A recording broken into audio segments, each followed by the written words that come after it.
On the third day of my business trip, I idly opened my boyfriend's private social media account. Just my luck. He had posted an update a few seconds earlier. The biggest regret in life is meeting the girl you want to spend the rest of your life with, right before you get married. The text was accompanied by a candid photo of a young girl in a floral dress. Her name was Harper, my boyfriend's junior from university. Pure and sweet. 10 years younger than me. I stared at the phone screen, momentarily stunned. My boss nudged me with his elbow. What are you spacing out for? Pay attention to the client meeting. Go over the proposal again. You're presenting next. Make it good. I quickly slipped my phone back into my bag and gave my boss an okay sign. Don't worry, I'll win them over. After the meeting, my boss told me to grab a quick lunch. As we were heading to inspect the factory in half an hour, I took out my phone to order food. My eyes fell on the social media app icon. I couldn't resist. I opened Henry's private account again. The post was gone. Just then, my best friend Chloe called. Finally, you answered. Chloe's dramatic voice boomed from the other end. You will not believe what I just saw. Your Ph.D. boyfriend was at the supermarket with some young girl. They bought 2 huge bags of groceries. Laughing and talking the whole time, I followed them. They went into your apartment complex. Oh my God. He's taking her into your marital home. Charlotte, this is huge. How can you be so calm? I rested my forehead in my hand and gave a bitter smile. Honey, I'd love to say something, but you were talking a mile a minute. You didn't give me a chance. Chloe, hold on. I took pictures of the girl. Sending them now. Ding. Several photos appeared on my screen. The angles were awkward, clearly taken in secret, but their faces were sharp. The man wore rimless glasses, looking refined and handsome. It was Henry, my boyfriend of 8 years. And the girl. She was a bit thin, radiating a sweet, youthful energy. Her name was Harper. She was Henry's junior and from his hometown. Now a senior at the university. Chloe's voice was urgent. Did you see them? Uh-huh, I replied. Chloe was furious. Just uh-huh. I laughed helplessly. What do you want me to do? I could practically hear her rubbing her hands together over the phone. You should be flying back right now to beat the crap out of that homewrecker and make that scumbag parade through the streets in his underwear. I massaged my aching temples. First, I'm on a business trip. If this deal goes through, I get a promotion. I can't leave. Second, we don't have proof they're actually doing anything. I could go back for nothing. And finally, even if they are, what then? It would just be a huge fight. Chloe, breaking off an engagement isn't simple. It's draining emotionally, physically, and mentally. A scumbag will make me cry, but my job will buy me a Louis Vuitton bag. Which one would you choose? Chloe sighed. I get it, but I just feel so bad for you. You've been with him for so many years, supported him through 2 master's entrance exams and his entire Ph.D., making him special meals when he was studying. If he dares to cheat on you, I'll destroy him. I smiled. I know you're the best. I'll bring you back something nice. After hanging up, I stood there, frozen. My nose tingled, and tears threatened to spill. I held them back, clutching my phone tightly. After a few minutes of composing myself, I forced a smile and ordered my lunch. I needed to eat. I had a busy afternoon ahead. The business trip was a success. We landed a huge contract. I was promoted to sales director for the Eastern region. 3 days later, my boss and I flew back to S-City. In recognition of my hard work, he gave me a 2-day vacation. He offered to have his driver take me home. I smiled and declined, telling him my boyfriend would pick me up. I dragged my large suitcase to the curb and called Henry 3 times, sending 5 texts. No reply. The early March rain felt like cold needles piercing my bones. Defeated, I hailed a cab. As I keyed in the password and opened the door, the rich aroma of a home-cooked meal hit me. 4 dishes were already on the table. Henry, wearing an apron, was stir-frying something in the kitchen. On the sofa, a stranger in his 50s was asleep. He looked weary, with graying hair. A lit cigarette was still between his fingers. The ash grew long before dropping onto the pure white shag carpet with a soft pat. I slammed the door, startling the man awake. He sat up, stubbed out the cigarette, and rubbed his eyes. He glanced at the wedding portrait on the wall, then at me. You must be the man. Stood up, smiling. You're Henry's girlfriend. Charlotte. Right. Hearing the noise, Henry came out of the kitchen, spatula in hand. He saw me and blurted out in surprise, "Aren't you on a business trip?" He walked over casually, helped me with my suitcase, and introduced the man. "This is Harper's father." He pulled a spare pair of men's slippers from the shoe cabinet and placed them at my feet. "Harper's mom is in the hospital nearby. Harper and her dad are taking turns staying with her, so they're crashing here for a few days." I gave a faint MHM. Henry rushed back to the kitchen to tend to his cooking. I pulled my suitcase into the master bedroom. The vanity light in the master bathroom was on, and I could hear the sound of running water. It felt like a punch to the gut. The water stopped. A moment later, the door opened. A girl in cotton pajamas emerged, drying her hair. Her fair face was dewy with steam. She looked like a jasmine blossom after a winter rain, fresh and pure. When Harper saw me, she froze. Charlotte, aren't you on a business trip?" See, the exact same words as Henry. My gaze fell to her feet. She was wearing my pink bannière slippers, the ones meant only for me. Harper shifted uncomfortably, taking a few steps back. "I don't know if Henry mentioned it, but my mom's in the hospital. I can't shower there, so I borrowed your bathroom." Just then, Henry's voice called out, "Dinner's ready." There were 4 dishes and a soup on the table, looking and smelling delicious. All cooked by Henry. In our 8 years together, had never cooked a proper meal. Aside from the occasional instant noodles, I never knew he had this in him. The atmosphere at the table was awkward. Harper and her father exchanged glances, eating in silence. Henry placed a piece of braised pork in my bowl. Was the trip successful? I nodded. "Very." "Henry, why didn't you tell me you were coming back? I would have picked you up." I chewed the meat. I called. "You didn't answer." Henry paused, then smiled. "Oh, my phone was charging. I was in the kitchen. It was loud. I didn't hear it." Another suffocating silence.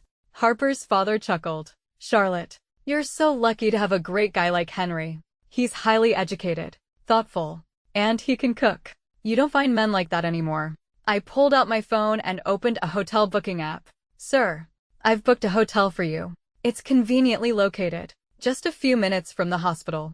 Harper's father quietly put down his chopsticks and turned away. Henry nudged me. "Her mom will be out soon. Her dad is going through a tough time. It's just for a few days." I waved my phone. "I've solved the tough time. They can stay at the hotel." Henry's face fell. He was angry. "It's such a small thing. Do you have to be like this?" I looked him straight in the eye. "And you? This is our marital home. We spent a year renovating it, half a year airing it out. I, the bride-obe, have lived here for less than 2 weeks. My slippers are barely worn in, and you let strangers stay without even telling me." Henry clenched his fists in anger. "Strangers. They're from my hometown.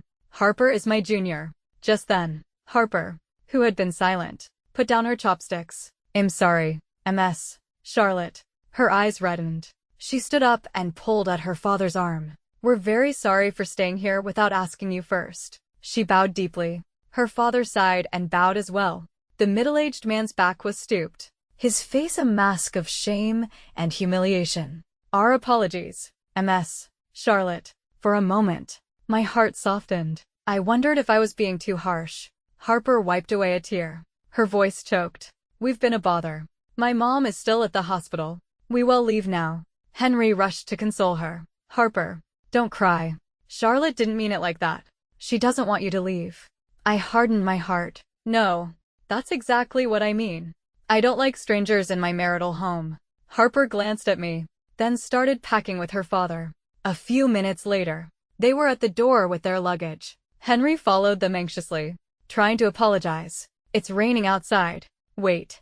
Let me get you a coat. Wait for me in the garage." After seeing them into the elevator, Henry came back for his car keys. He stood in the entryway, staring at me. I sat at the dining table, looking at the 4 dishes and soup, my expression calm. But under the table, my hands trembled uncontrollably. "Charlotte, how could you become so cold and heartless?" Henry glared at me. "If you have a problem, take it out on me. Why humiliate them? Her dad is an honest taxi driver. He was crying in secret just now." "You're being incredibly arrogant," I scoffed. "Don't you dare guilt-trip me. If they had asked me beforehand, I might have agreed. But this is your fault." You made a decision behind my back, and you have to face the consequences. Cornered, Henry retorted. Harper is too timid and innocent to dare talk to you. Besides, it's not a big deal. Timid. Innocent. I remembered something from 4 months ago. It was 11 p.m. and Henry and I were about to be intimate. I had just gotten out of the shower. Henry looked at me, apologetic and embarrassed, saying he wasn't in the mood and couldn't perform, suggesting we try another day. What could I do? I couldn't force him. Half an hour later, I pretended to be asleep. Henry quietly slipped out of bed and went to the study for a video call with Harper. He asked, "Which problem are you stuck on?" Harper's voice was sweet and cloying. "This one. I just can't seem to wrap my head around it. Oh no. I'm going to fail the math section of the entrance exam." Henry was incredibly gentle. "It's okay. We'll take it one step at a time." Harper, is Charlotte asleep? Am I bothering you too by asking for help so late? Henry quickly reassured her. Not at all. Your sister Charlotte has a demanding job. She's been asleep for hours. While he was explaining the problem, I saw Henry secretly take several screenshots of Harper. I used to tell myself to let it go. Even married couples have the 7-year itch. And we'd been together for 8. He's only human. I could forgive a momentary lapse, as long as he didn't cross the line, corrected himself, and still loved me. It would be fine. But the line had been crossed. Again and again. Until now. I couldn't even pretend anymore. Look at him now. The way he looked at me was so cold. At this point, I had nothing left to say. Henry glared at me one last time, grabbed his keys, and rushed out. The apartment was finally quiet. I looked at the cold food on the table and let out a laugh. Then, I started to cry. I hadn't had a drop of alcohol, but my head was spinning. I called my best friend, Chloe. "Hello." I barely got the word out before I broke down. Chloe's voice was filled with concern. "What's wrong?" "Don't cry. Charlotte, are you home? Did you catch them? Did that bastard Henry really cheat on you?" "Stay put. I'm on my way," I managed to say. "No, don't." I quickly told her what had happened. Chloe listened quietly. "That son of a bitch." She finally exploded. "He's the one who's wrong. And he has the nerve to call you arrogant. What a scumbag." I sobbed, a bitter smile on my face. "Tell me, do all men like them young?" Chloe scoffed. "He's just shallow. He doesn't deserve a wonderful, mature woman like you."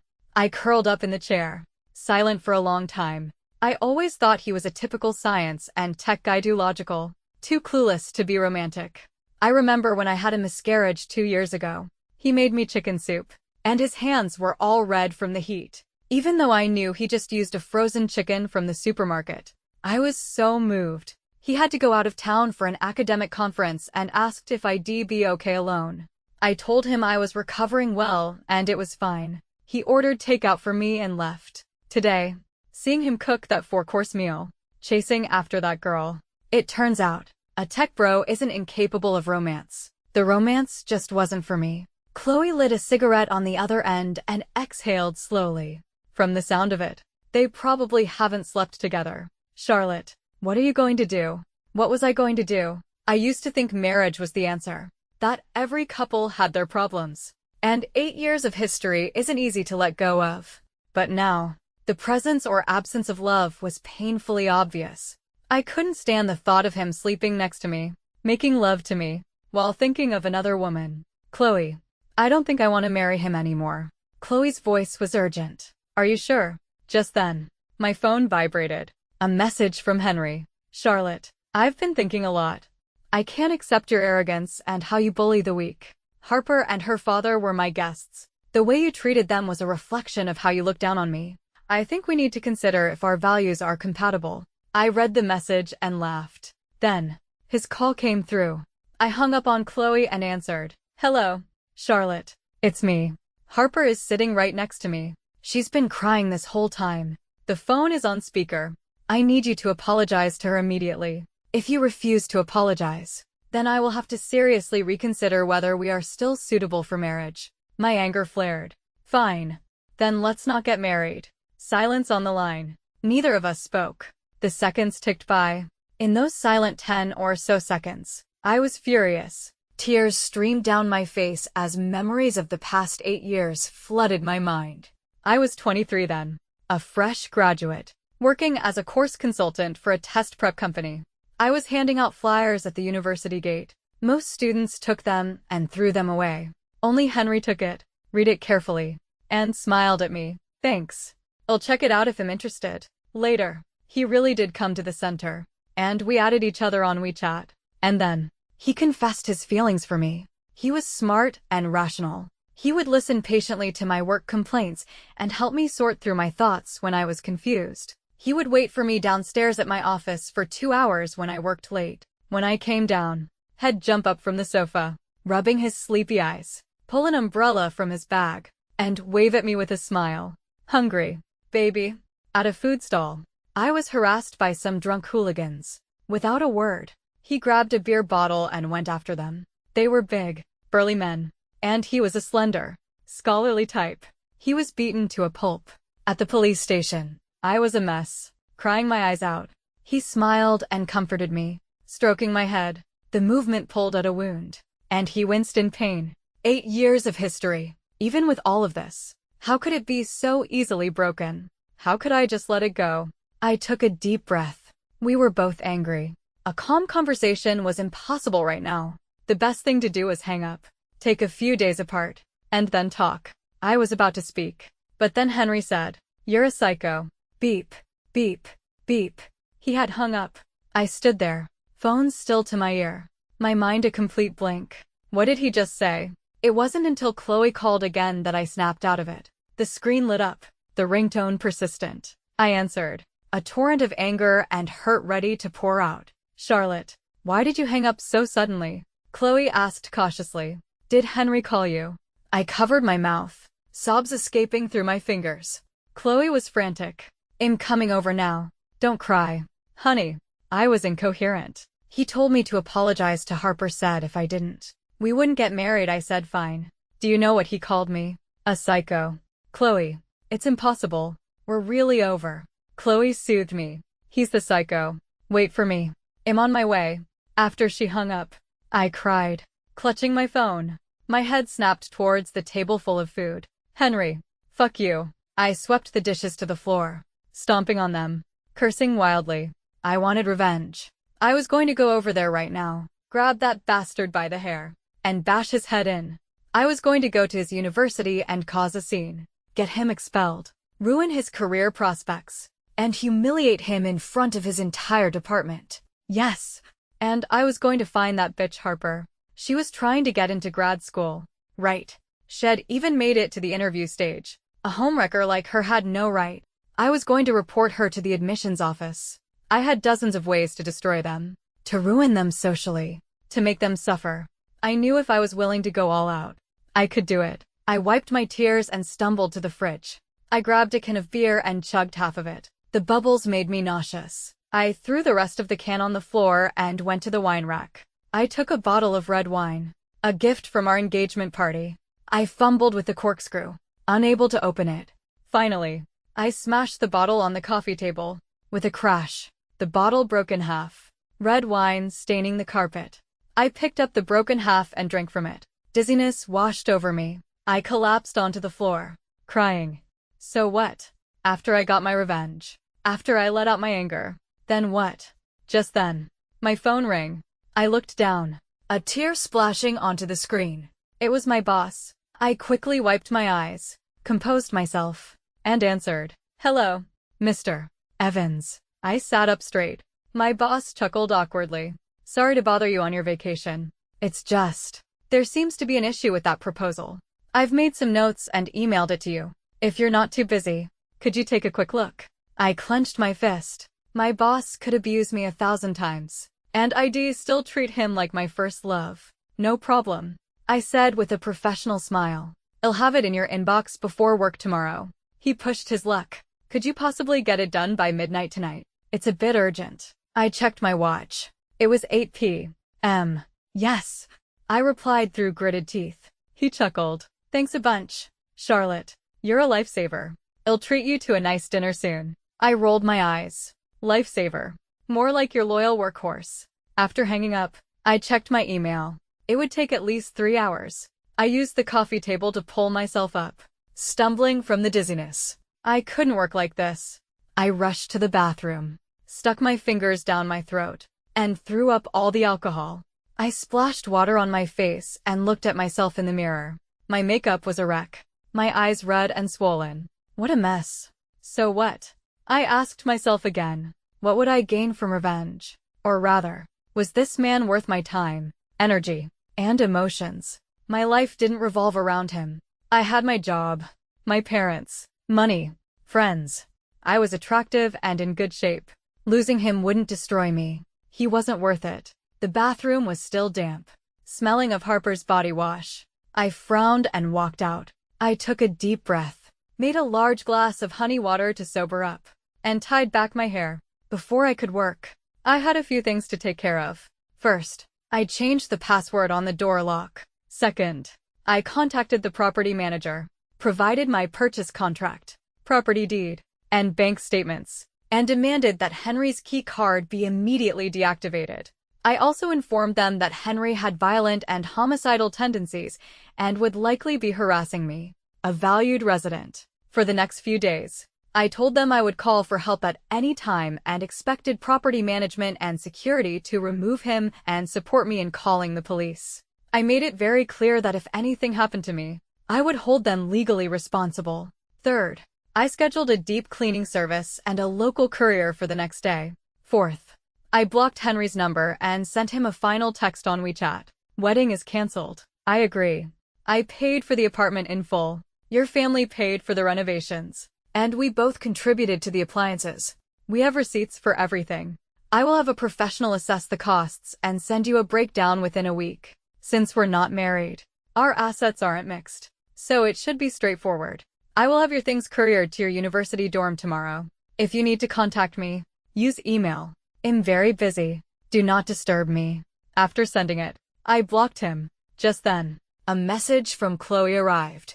I'm downstairs. Let me in. Chloe came in, panting, carrying 2 plastic bags full of stuff. She looked around the apartment, then came over and hugged me tightly, rubbing my back. It's okay. I'm here. I brought snacks, crawfish, and beer. We can cry all night. I pushed her away gently, a wry smile on my face. Cry.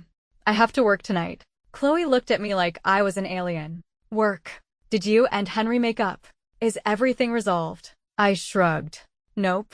I just told him the wedding's off. Her eyes widened. And you're in the mood to work. What else? I took a large gulp of honey water. Should I get so angry I give myself a tumor? Cry until my ovaries explode. He's not that important. Chloe pointed at the mess on the floor. Then what's all this? I shrugged. Oh, just a little loss of control. I hugged her, resting my head on her shoulder. My one and only sister. Can you help me tidy up a bit? My boss is waiting for my report online. I'm really busy. She rolled her eyes. So I came over to be your cleaning lady. I pushed her towards the kitchen, pleading pitifully. And make me some food. I haven't eaten all day. And I had a little to drink. My stomach's a bit upset. Fine. Fine. She poked my forehead and gestured with her chin. Go work. I'll handle the rest. Just then, her phone rang. It's him. She showed me the screen. He's calling me. Probably because he can't reach you. Should I answer? I nodded. Answer. Chloe answered. And Henry's anxious voice came through. Hello. He sounded like he was driving. Have you heard from Charlotte? Chloe glanced at me, her tone calm. No. What's up? Did you two have a fight? Henry was frustrated. You won't believe her. My friend's mom is in the hospital, and they're not well off. So I let her dad stay at our place for a few days. Charlotte flipped out, completely humiliated them, and kicked them out during dinner. She's obviously looking down on people from the countryside. You should have seen her attitude. I said a few words to her, and now she wants to call off the wedding. Hey, Chloe, do you think she's seeing someone else? Is she just looking for an excuse to break up with me, kicking them out for no reason? Don't you think she's crazy? Chloe put one hand on her hip, the other channeling an ancient warrior, and yelled into the phone. You're the one who's crazy. Your whole family is crazy. If you weren't crazy, would you bring strangers into your marital home? Are you broke? Couldn't you get your friend a hotel room? Why are you so damn charitable? Why don't you go work for the United Nations? I haven't even seen you be this filial to your own mother. You say she's seeing someone else. Let me ask you, is your friend a man or a woman? I'm guessing a woman. Otherwise, you wouldn't be buzzing around like a fly on shit. So excited. Henry was speechless. UII. Finally, he managed. You're being completely unreasonable. And hung up. I gave Chloe a thumb up. She flicked her hair. When it comes to arguing, I never lose. I hugged her. If he calls again, just hang up. If he looks for you, tell him you're not getting involved. I don't want that scumbag blaming you and redirecting his anger at you. Chloe nodded and squeezed my hand. If you need help, just ask. I joked. I'll probably need you to set me up with someone in the future. I remember you were going to introduce me to a handsome detective when I broke up with that scumbag 2 years ago. Chloe scoffed. Too late. I think he's married now. I sat at the dining table and worked. When I was busy, I could avoid the sadness. When I was busy, I could ignore the tears that had fallen. When I was busy, I could numb the ache in my heart. When I was busy, I could forget him. At 9 p.m., I heard the sound of a password being entered incorrectly, followed by knocking. I glanced up, then continued typing.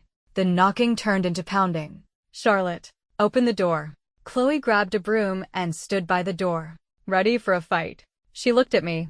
I shook my head and contacted property management. A few minutes later, my mom called. I rubbed my aching temples and answered. Charlotte, did you and Henry have a fight? Uh-huh, I said, continuing to work on my report. My mom chided. No matter what. How could you lock him out? Henry just told me. It's because he brought some friends from his hometown to stay for a few days. And you got angry. It's not a big deal. How could you suggest breaking up?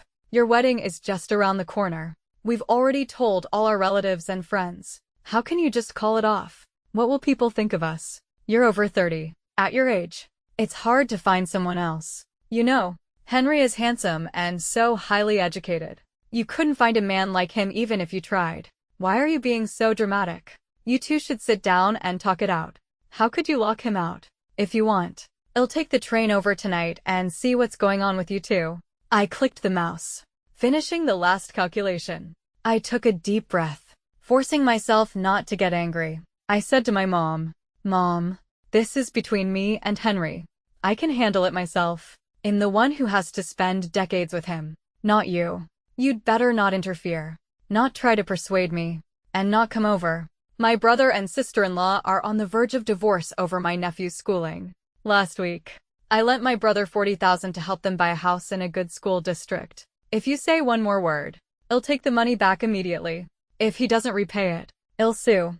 I have an IOU from both of them. If my brother and his wife get a divorce, it will be your fault. Think about it. My mom started yelling at me, then crying, accusing me of not knowing what's good for me, of only trying to help.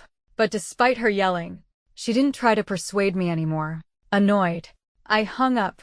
Then, I immediately ordered a gold bracelet online and sent my mom a message. Mom, I was angry just now. I'm sorry for what I said. Don't take it to heart. I just bought you a gold bracelet and booked a tour for you. Go have some fun for a few days. The issues between me and Henry are complicated. If I made this decision, it's because I've thought it through carefully. Right now, you should trust your daughter and be on my side. A short while later, my mom sent me several 60-second voice messages, her voice thick with tears. She said she had also been emotional, that she was just afraid I would make a decision in anger that I would regret for the rest of my life. She told me to return the bracelet and not waste money, and that she didn't want to go on the tour. She also told me to call her and my brother immediately if anything happened, that my family would have my back. I breathed a small sigh of relief. I knew my mom, a little threat, followed by some soft words, was usually enough to win her over. Just then, Chloe pointed at the security monitor. The property manager is here. It looks like he's arguing with Henry. We had a camera installed outside the door. I opened the monitoring app on my laptop. Outside, the property manager and 2 security guards were there. Henry was clutching his phone in one hand and a dripping umbrella in the other.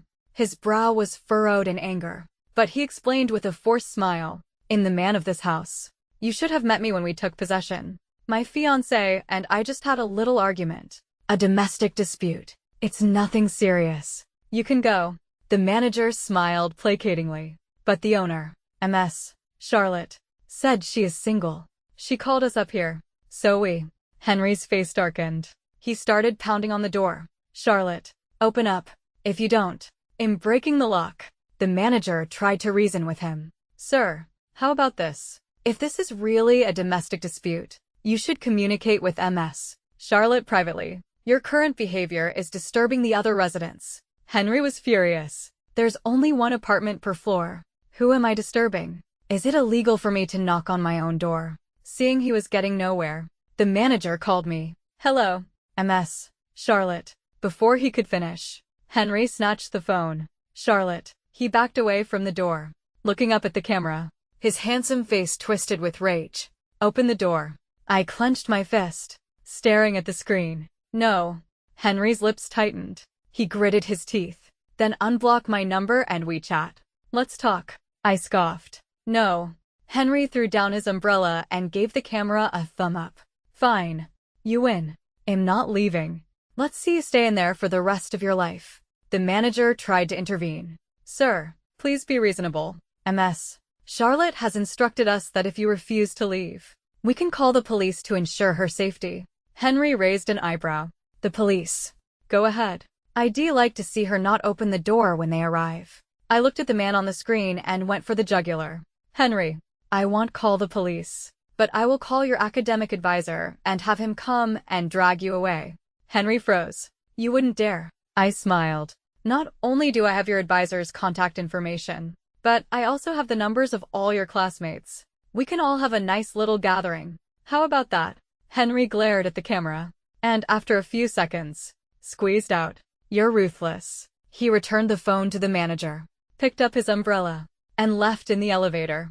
I watched the monitor, thinking I would feel a victor's smile on my face. But in the end, there was only emptiness. I sent the email to my boss just before midnight. I stretched, massaging my sore shoulders and neck. After washing up, I went to the spare bedroom. Chloe was already in bed. Seeing me, she pulled back the covers and patted the space next to her. Charlotte, you're really something else. She shook her head, smiling. Breaking up, dividing assets, and you can still sit there and work like nothing's wrong. If I poked you with a needle, I bet ice would come out. I got into bed. It's not a big deal. Let's sleep. The lights went out, and the room was plunged into darkness. We chatted idly. Chloe, I really admire you. You can just cut things off like that. It's been less than 8 hours since you landed. I couldn't do it.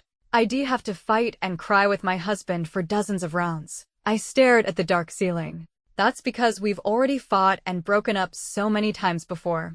I've talked myself down countless times. Tried to focus on his good qualities when I hated him. This time, I just can't do it anymore. Eventually, Chloe fell asleep. I thought I'd be exhausted after a long day of travel, dealing with relationship drama, and working, but I wasn't sleepy at all. I tiptoed out of the room and stood by the living room window. All the hurt and pain seemed to hit me at once. I collapsed onto the floor, sobbing uncontrollably. I opened my phone and unblocked Henry on WeChat. I opened his profile, typed and deleted messages over and over. I opened the social media app, wanting to see what he had posted. I hoped to see something cruel, something that would strengthen my resolve. But I was also afraid to look. Afraid he would twist the knife in my already wounded heart. I just sat there, looking through old photos, crying and deleting them one by one. As dawn broke, I went back to the bedroom. I lay down, pretending nothing had happened. There's a popular saying online, you think you're different, but in the end, it's always the same. Henry, we finally reached this point. I dozed off for a couple of hours before getting up. Today was going to be busy. Deep cleaning, packing Henry's things, shipping them out. Chloe suggested that since I was on vacation, we should go to a nearby scenic spot, get some fresh air, and handle things with a clear head. I told her my head had never been clearer. I knew I couldn't rest. The moment I did, the 8 years of memories, good and bad, would swallow me whole. I had to stay busy. I had to. So, I chose to go to work. My scumbag boss was so moved to see me at the office that he gave me the corner office with the lake view. Nice. In the afternoon, I got a call from an unknown number. I answered, and a familiar man's voice came through. It's me. Henry's tone was tinged with anger. I received the things you sent to the university. I picked up a watering can and watered the plant on my windowsill. Then please check if everything is there. Henry gritted his teeth. I couldn't even get into the parking garage today. Was that you? I smiled. I bought the apartment and the parking space. I have the right to do what I want with them. Henry was silent for a few seconds. Charlotte, let's meet. There's no need. I was about to hang up. Once I've settled the finances, I'll contact you. Henry cut me off. I'm downstairs at your office right now. I'm not leaving until I see you. I checked my watch. Fine. I have a meeting soon. You have 15 minutes. I met Henry in a small park near the office. He was wearing the camel-colored coat I had bought him for New Year's. He clearly hadn't slept well. He looked haggard, his brow furrowed. The first thing he said was an accusation. Can you stop being so dramatic? You're a grown woman, acting like a child. I just looked at him. He strode over and grabbed my wrist. Come on, let's go home. I shook him off. That's my home, not yours. Henry was furious. What do you want? Is this fun for you? I smiled. Isn't this what you wanted? Last night on the phone, you said you needed to consider if our values were compatible, whether we should get married. Let me tell you, Henry, I will never apologize to Harper. So, there's no need for us to get married. Henry closed his eyes and took a few deep breaths. He opened them and instinctively reached out to touch my hair. I stepped back, avoiding his hand. Charlotte, he sighed. I admit, I spoke without thinking yesterday. It was my fault too. I shouldn't have brought them over without telling you. I'm sorry. If you don't want to apologize to Harper, fine. She's an outsider. There's no need for us to fight over an outsider. His eyes were red, his voice even trembling. He tried to take my hand again. Charlotte, are you really leaving me? I pulled away again. He rushed forward and hugged me tightly. I'm sorry, Charlotte. I'm so sorry. You know me. I've been in school my whole life. I'm not good with people. I don't know how to talk. Don't hold it against me. Are you really going to throw me away? Throw away all our years together? I admit, for a moment, I wavered. But then I remembered the word he had used on the phone last night. Psycho. I knew that if I gave in now, if I just let this go, I would be pathetic. I would despise myself for the rest of my life. I pushed him away forcefully. You've been studying for so many years. Can't you read? I made it clear in my text last night. We're breaking up. The wedding is off. Do you understand? Henry was stunned, anger flashing across his face. I'm starting to think don't you think you're being unreasonable? Once again, he tried to shift the blame to me, launching into a tirade. Charlotte, don't you have friends and family from your hometown? Just because you bought the apartment, does that mean I'm not allowed to have my friends over? What does that make me? Your fiancé? Or some boy toy you're keeping? I know you've made a lot of money these past few years, that you're successful. So you look down on me. You just kick me out in the middle of the night. See, men know exactly what the problem is, but they will never admit it. They will try to slander you, to shift all the blame onto you, to cover up their own faults. I let him vent. His tone was sharp.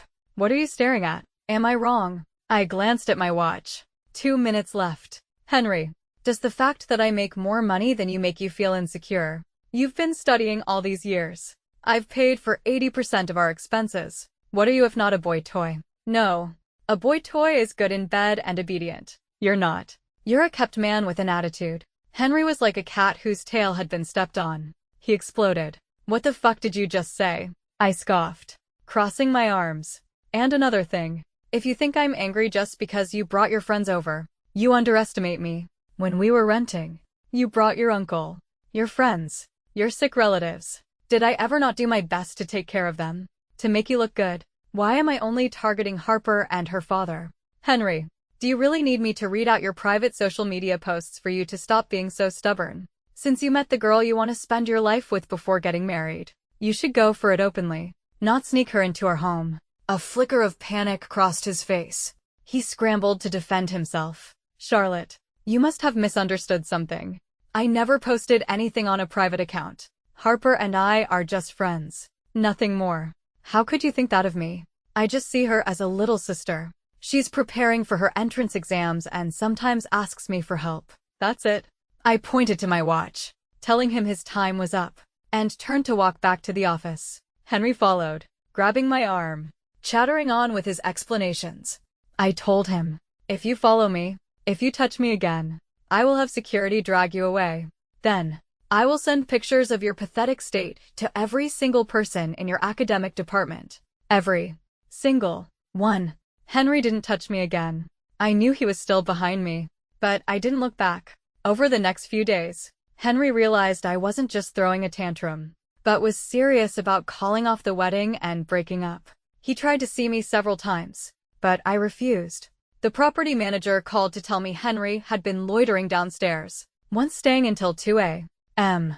drunk. The manager suggested we talk things out, that all young couples fight.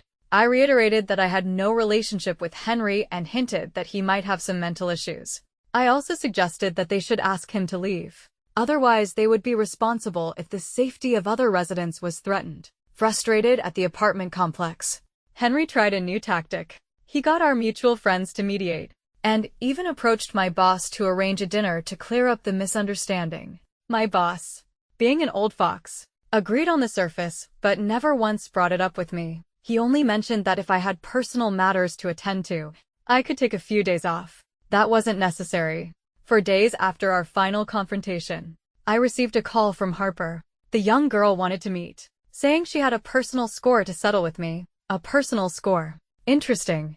Harper chose the location. A high-end cuisine restaurant. It was a chain, with small portions and high prices. Not a practical choice for her current situation. Clearly, she was trying to put on a brave face. When I arrived, Harper was already waiting in a private room. She wore her hair in a low bun and had light makeup on. Her coat was draped over a chair, and she was wearing a white wool sweater and a long brown skirt. She looked very artistic and innocent. Seeing me, she immediately stood up. "Ms. Charlotte, long time no see." Her expression was calm, neither humble nor arrogant. I sat down opposite her and glanced at my phone. "If you have something to say, just say it." Harper picked up the teapot and poured me a cup of water. "Are you very busy, Ms. Charlotte?" I raised an eyebrow. "Of course. My time is money. The more I waste on worthless people and things, the more I lose." Harper clearly understood my jab. At her age, she couldn't hide her emotions. Her face fell. "So you think Henry is also worthless? Is that why you won't see him?" I leaned back in my chair, looking her up and down, and scoffed. "What does it have to do with you? You sound like you're accusing me." "Interesting." Harper glared at me. "Of course. It has to do with me. If it weren't for helping my father and me, Henry wouldn't have offended you." I remained non-committal, tapping my fingers on the table. Harper's brow furrowed. "I heard you and Henry are breaking up. He's been so down these past few days. So miserable. He's a kind person. He knows we're the cause of this, but he's never once blamed us." I nodded, and Harper placed her hands on the table. "If you're breaking up with him over this, my conscience won't be clear." She stood up and bowed slightly. "I apologize to you." I glanced at the food on the table. "So, this is your apology? Buying me dinner?" Harper straightened up. "My father and I stayed in your marital home for 3 days and used your kitchen. This meal is a partial repayment." With that, she picked up her backpack from the chair, took out an envelope, and pushed it towards me. "There's 1,000 yuan in here." The girl's eyes were filled with pride and stubbornness. "This is based on the price of a standard room at a chain hotel, for the 3 nights. Now we're even." I looked at the envelope and shook my head with a disdainful smile. Harper picked up her coat and bag and turned to leave, tossing over her shoulder. "I've already paid the bill. Enjoy your meal." "Stop." I took a sip of tea. "Did I say you could leave?" Harper lifted her chin proudly. "Is there something else, Ms. Charlotte?" I gestured for her to sit. She didn't move, standing ramrod straight opposite me, her arms crossed, looking at me coldly. I scoffed. "I don't know if your parents are lucky or unlucky to have such a clueless, foolish daughter." Harper slammed her fist on the table, her neck stiff, her words sharp. "Just because you have some money, who do you think you are? Truly wealthy people are well-mannered and gentle, not like you, a complete shrew." Harper's chest heaved with anger, her eyes red. "The tables can turn. Just you wait, Charlotte." I was amused. "Wait for what?" She looked at me with contempt. "I'm younger than you. I'll have more opportunities. I'll definitely make more money than you." I couldn't help but applaud. "Ambitious. I hope you get what you want." Harper sneered. Just you watch. I picked up the envelope, weighed it in my hand, and tossed it back to her. Your mother has cancer. This is a time when you need money. Your father couldn't bear to stay in a hotel, so he swallowed his pride and relied on staying with a junior to save money. And you, to apologize to me, not only spend hundreds on a meal, but also try to pay me for accommodation. I clicked my tongue. It seems your mother's illness isn't that serious. No, your mother is far less important than your pathetic pride. Was I wrong to call you a fool? Harper broke down, tears streaming down her face. She pointed at me. Shut up. This is between us. Don't you dare bring my mother into this. If you curse my mother one more time, I'll kill you. I raised an eyebrow. Fine. Let's not talk about your pitiful mother. Let's talk about you, Harper. She gritted her teeth. What about me? I looked at her. Do you have any sense of boundaries? Her tone was hostile. What do you mean? Did I steal your man? Did you see me? I took a few printed pages from my bag and tossed them at her. On the paper were screenshots from my security camera. Henry carrying 2 large bags of groceries, laughing and talking with Harper as they walked into my home. Harper sneered, tore the papers to shreds, and threw them back at me. Don't you dare slander me. Henry and I are just friends. He's a good person, and he was just helping me because he knew my family was going through a hard time. I brushed off the confetti. There are many pitiful people in this world. He has so many other juniors. Why did he only help you? Harper, that's because. I cut her off. It's because you little white lotus, saw that he was interested in you and used him without a second thought. Her face flushed. You're talking nonsense. I took another set of printed photos from my bag and tossed them to her. 4 months ago, you asked him for help with math in the middle of the night. Do you know what we were doing? We were about to have sex. You interrupted us. 3 months ago, he stayed up all night, doing research to help you write a paper. Back to the original question. You knew he was about to get married, yet you continued to contact him, to use him, without any sense of boundaries, even bringing your family to leech off him. Harper, he's dirty, and you're cheap. Harper angrily grabbed a glass of water. I watched her calmly, waiting for her to throw it. In the end, she didn't dare. She slammed the glass back on the table, her eyes flashing with triumph. I didn't even have to ask. Henry helps me automatically. What can I do? Maybe you're just too old for him. You've lost your appeal. I was amused. Little girl. Attacking a woman's age is the lowest of the low. Fine. I wish you an eternal 20th birthday. Harper was smug. Still younger than you. I calmly finished my tea. I hear you did well on your entrance exam. Congratulations. Her smile froze. What do you mean? I gestured to the papers on the table. I will take this evidence to the admissions office. No.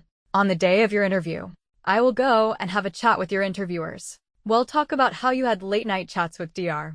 Henry and caused the breakdown of his 8-year relationship with Ms. Charlotte. You wouldn't dare. Harper was frantic, trembling, the veins on her forehead popping. If you ruin this for me, I'll jump off a building.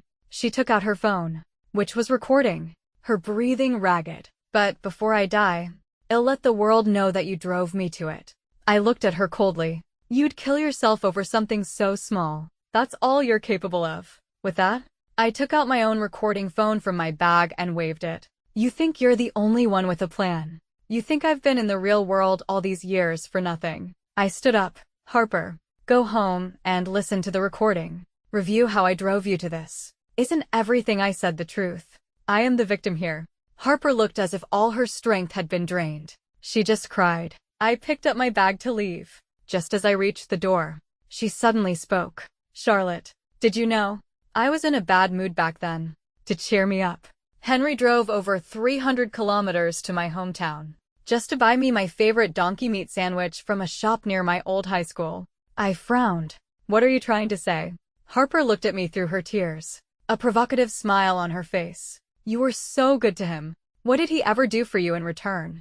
I don't have to do anything, and he goes out of his way to solve my problems. Charlotte, he doesn't love you anymore. He was only marrying you because he'd slept with you for 8 years and felt he owed you and your family an explanation. My heart felt like it had been stabbed. After a few seconds, I turned back to look at her and smiled. I don't want the trash. If you like it, you can have it. And little sister, Prepare well for your interview. I'll see you then. Seeing her angry, defeated face, my mood improved considerably. I strode away. Back in the car, I closed the door, shutting out the noise of the bustling street. What had Harper just said? Henry had once driven over 300 kilometers to her hometown just to buy her a sandwich. I remembered. About 6 months ago, I had texted him one afternoon, and he hadn't replied for a long time. So I video called him. He answered quickly.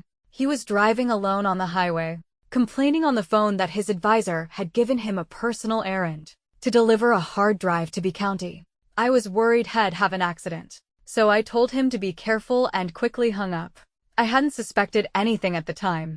Looking back now, it was just like the song lyric. There were so many things I didn't know about him and Harper. Annoyance. Every cell in my body was rebelling.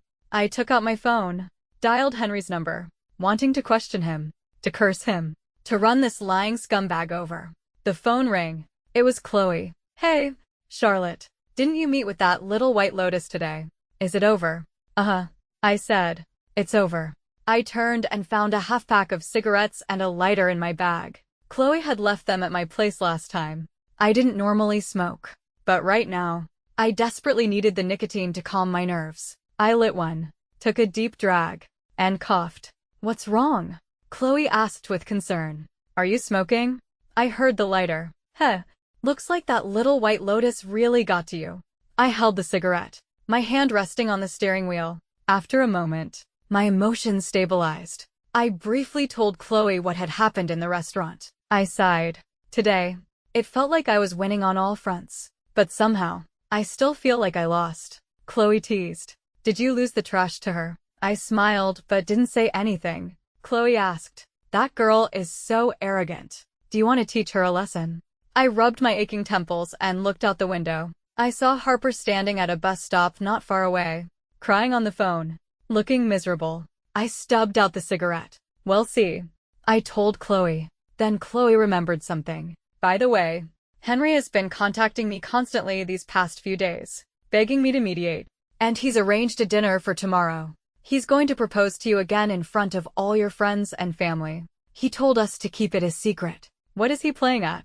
Flirting with the little sister on one hand, and clinging to you on the other. I scoffed, watching Harper get on the bus. Chloe's voice was filled with worry.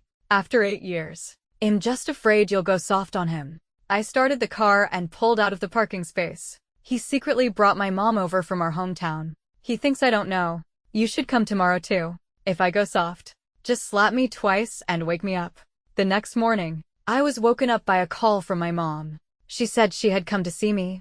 After getting off the train, she went to the mall to buy me some daily necessities and got lost. She sent me an address and asked me to pick her up. I washed up, put on some makeup, and drove out. As I parked, I saw my mom and Henry standing on the sidewalk. Henry was in a suit, looking sharp and handsome, holding a bouquet of red roses. He was playing the part of the perfect son-in-law, respectfully chatting with my mom while looking around. He spotted my car and hurried over. Charlotte. He opened the car door for me, his eyes burning as he offered me the roses. Today is the 8th anniversary of the day we met.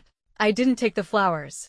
My eyes cold. We agreed to handle this ourselves. Why did you bring my mom into this? Henry's eyes were red. He was practically begging. Please, don't be angry. Just then, my mom walked over.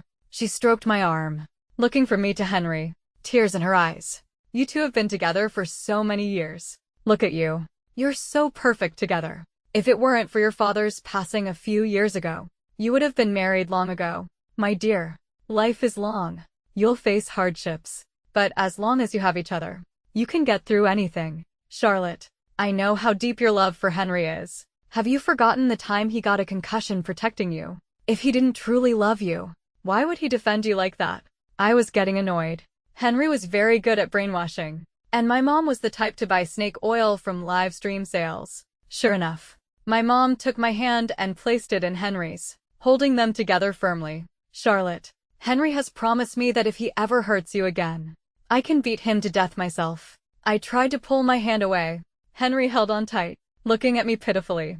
Honey, please give me one more chance. I frowned. Let go.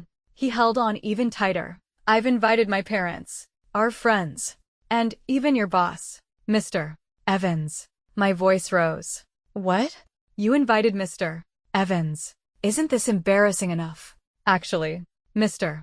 Evans had called me the previous afternoon. He said Henry had cornered him in the company garage and sincerely asked for a little of his time.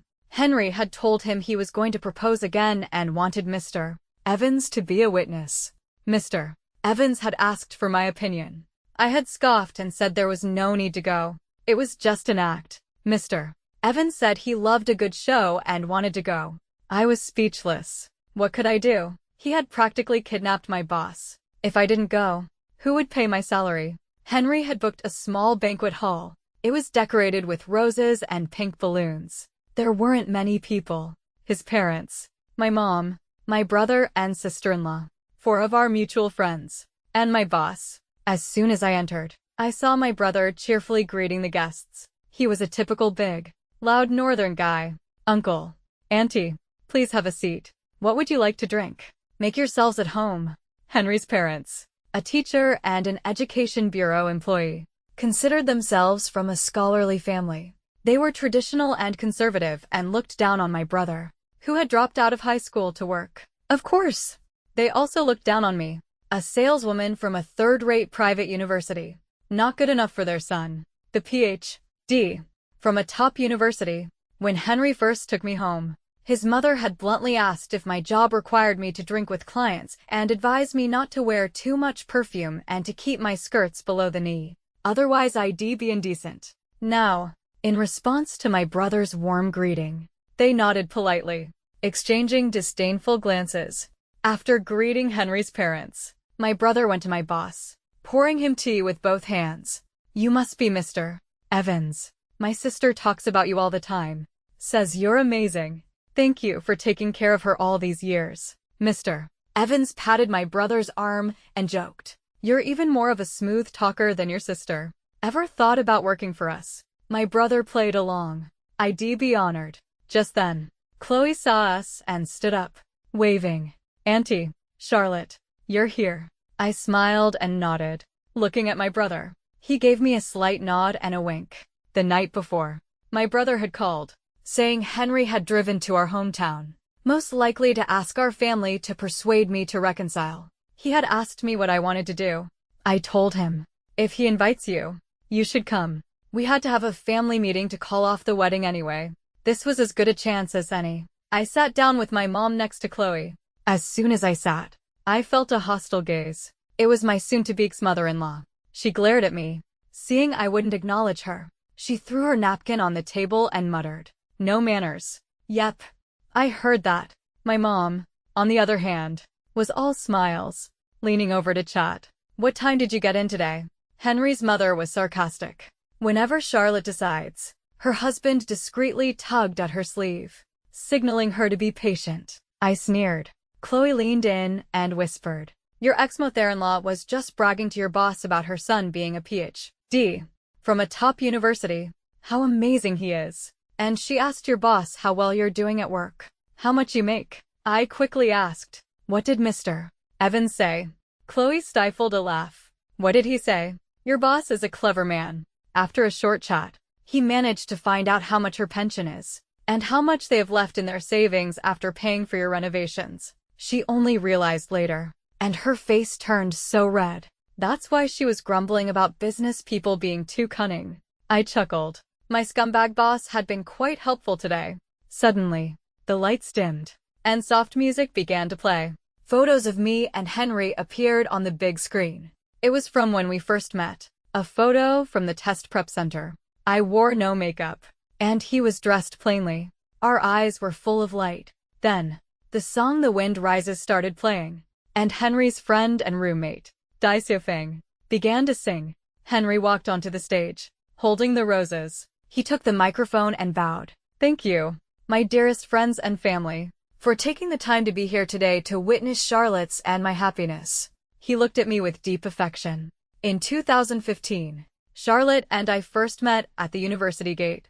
In the blink of an eye, 8 years have passed. The screen showed a few travel photos. I was in a life vest, sitting in an inflatable boat. The rapids were strong, and I was screaming in terror. Henry had one hand on the paddle, the other holding me tightly. Henry's face was full of happiness. This was our first trip together. We both fell into the water that day. That night, Charlotte had a high fever, and I carried her to the hospital in the middle of the night. Yes, I had explicitly told him I had almost drowned as a child and was afraid of water. He told me to face my fears and forced me onto the boat. The screen showed more photos of us hugging and kissing, and our photo at the university gate. Henry's eyes were moist. I was preparing for the entrance exam back then, renting a room nearby and studying in the university library every day. The first year, I didn't even make the national cutoff score. Charlotte encouraged me to try again. On the day the results came out, we were anxiously waiting by the computer. When the time came, my hands were shaking so much that she had to check for me. The score was high. She hugged me and congratulated me. I told her, "Half of this success is yours. Your support and encouragement made my dream come true. My dream used to be this university, but now, my dream is Charlotte. I want to take care of her for the rest of my life. To grow old with her." My mom was sobbing. A few of our old friends were also misty-eyed. He mentioned the glory of getting in, but not the immense pressure, the frequent breakdowns and depression of those 2 years. I did everything I could to comfort him, to ease his anxiety, worried that takeout wasn't nutritious enough. I quit my job during the final push and cooked for him for 2 full months. And after he got in, I helped him gather all the necessary information. The purest love was also the most foolish. Chloe nudged me and made a gagging motion. "He's really laying it on thick, trying to make you go soft with all these memories." I looked down at my bare ring finger. "Yesterday, you asked me why he was clinging to me while flirting with that girl." Chloe asked. "Why?" I smiled weakly. "Because I'm his best option. A man can have his unobtainable white moonlight in his heart while still possessing the alto-capable red rose. But he also understands that no matter how much he likes the white moonlight, she can't give him the vanity, the comfortable life, the care and attention that the red rose can." So naive. Talking about him, and also about myself. Just then, Henry knelt on one knee, holding the roses, and looked at me deeply. "Charlotte, marry me. I swear, if I ever hurt you or betray you, I'll kill myself before you have to say a word." His 2 best friends chimed in. "Marry him. Marry him. He really loves you, Charlotte. He stayed up for 2 days and nights planning this. Don't worry. If he ever cheats on you after you're married, we'll help you take care of him." Our eyes met. I saw a look of almost desperate devotion in his eyes. But not long ago, from this same mouth full of sweet words, came the word psycho. A good actor, but utterly heartless. I stood up.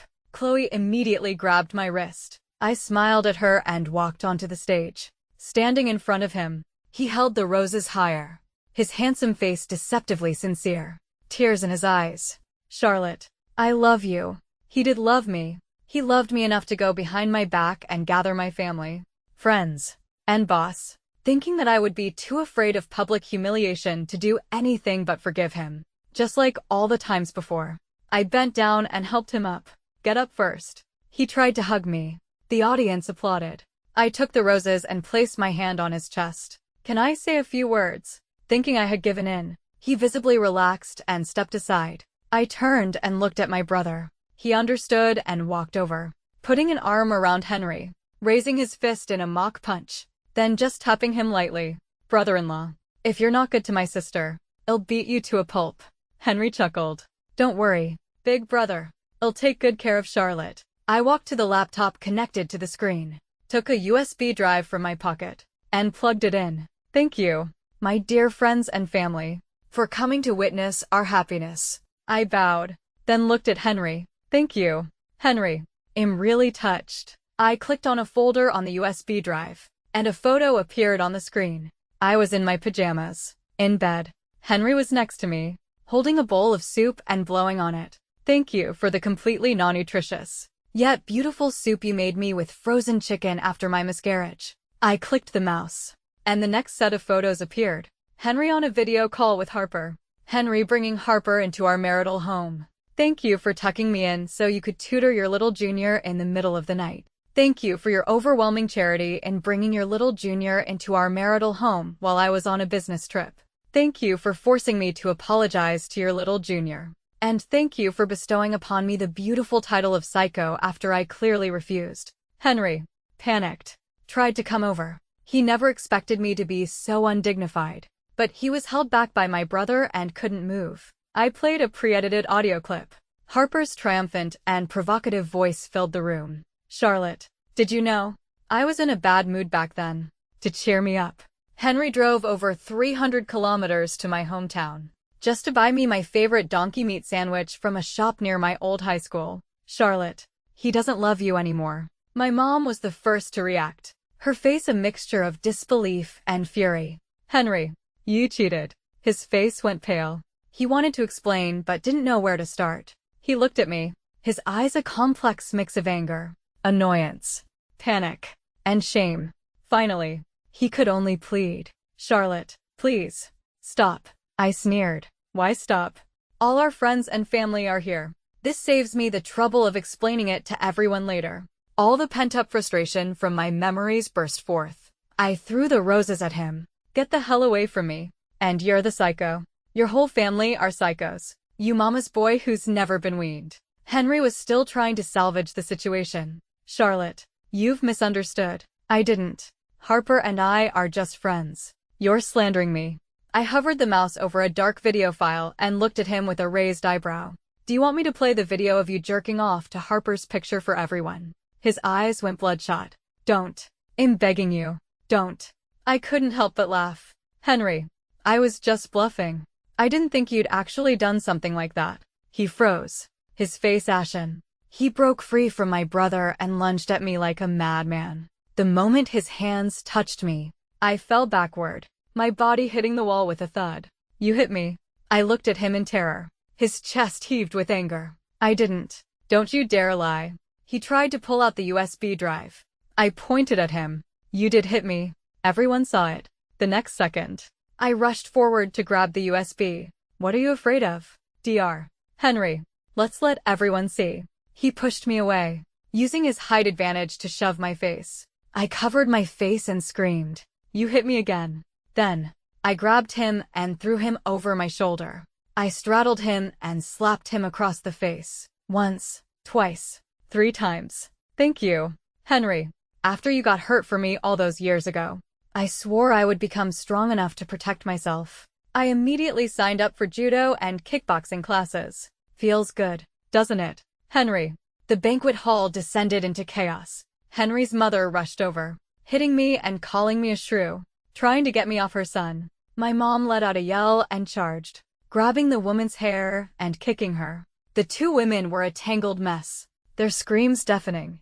My best friend rolled up her sleeves and joined the fray to help my mom. Henry's father grabbed his briefcase and tried to save his wife. My brother spat on the ground. Fuck. You dare hit my mom. He was about to jump in but was held back by my boss, who was frantically shaking his head and signaling him to stop.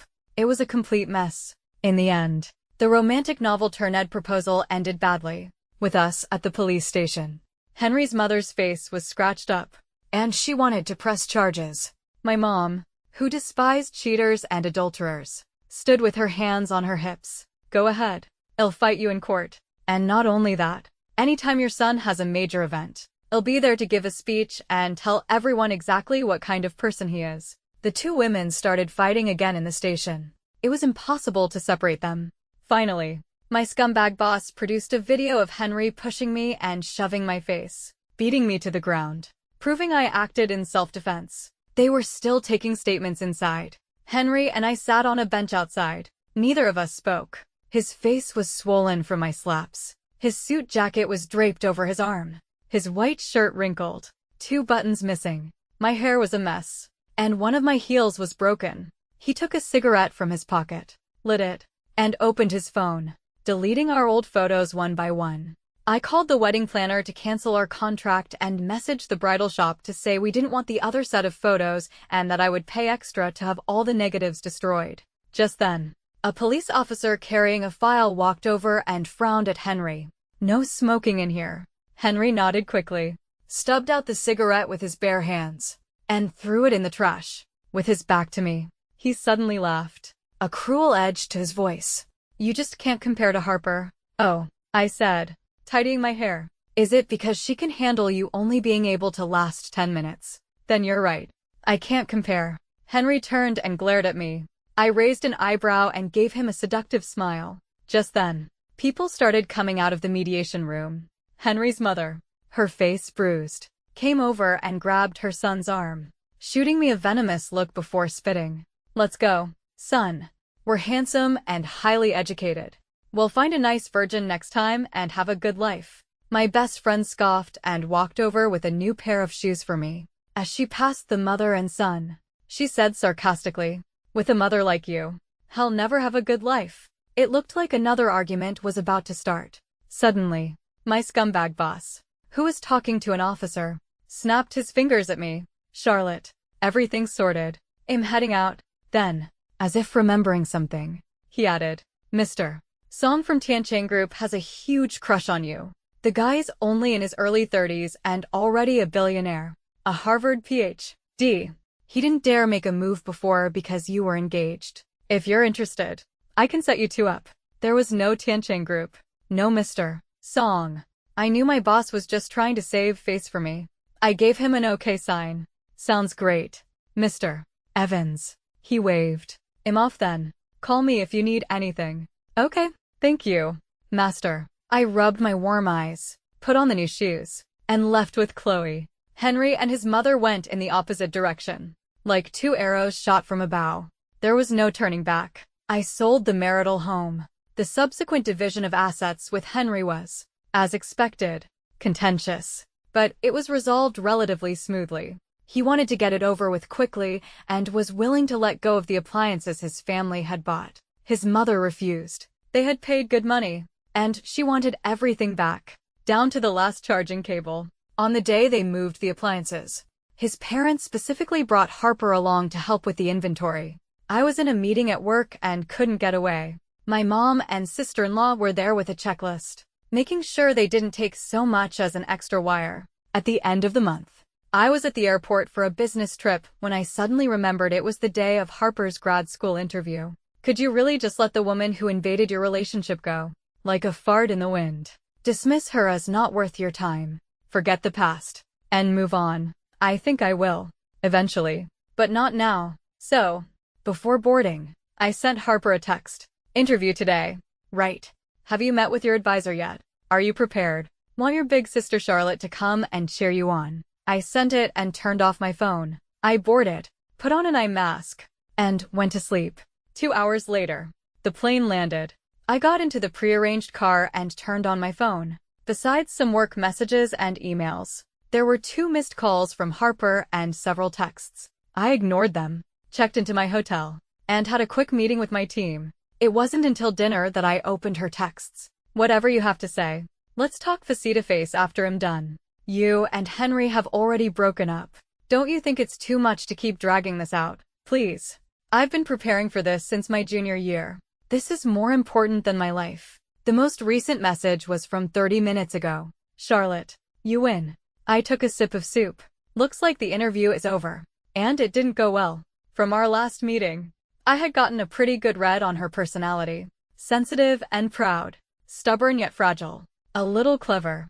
But life had been too easy for her. She lacked real-world experience. Like a vase.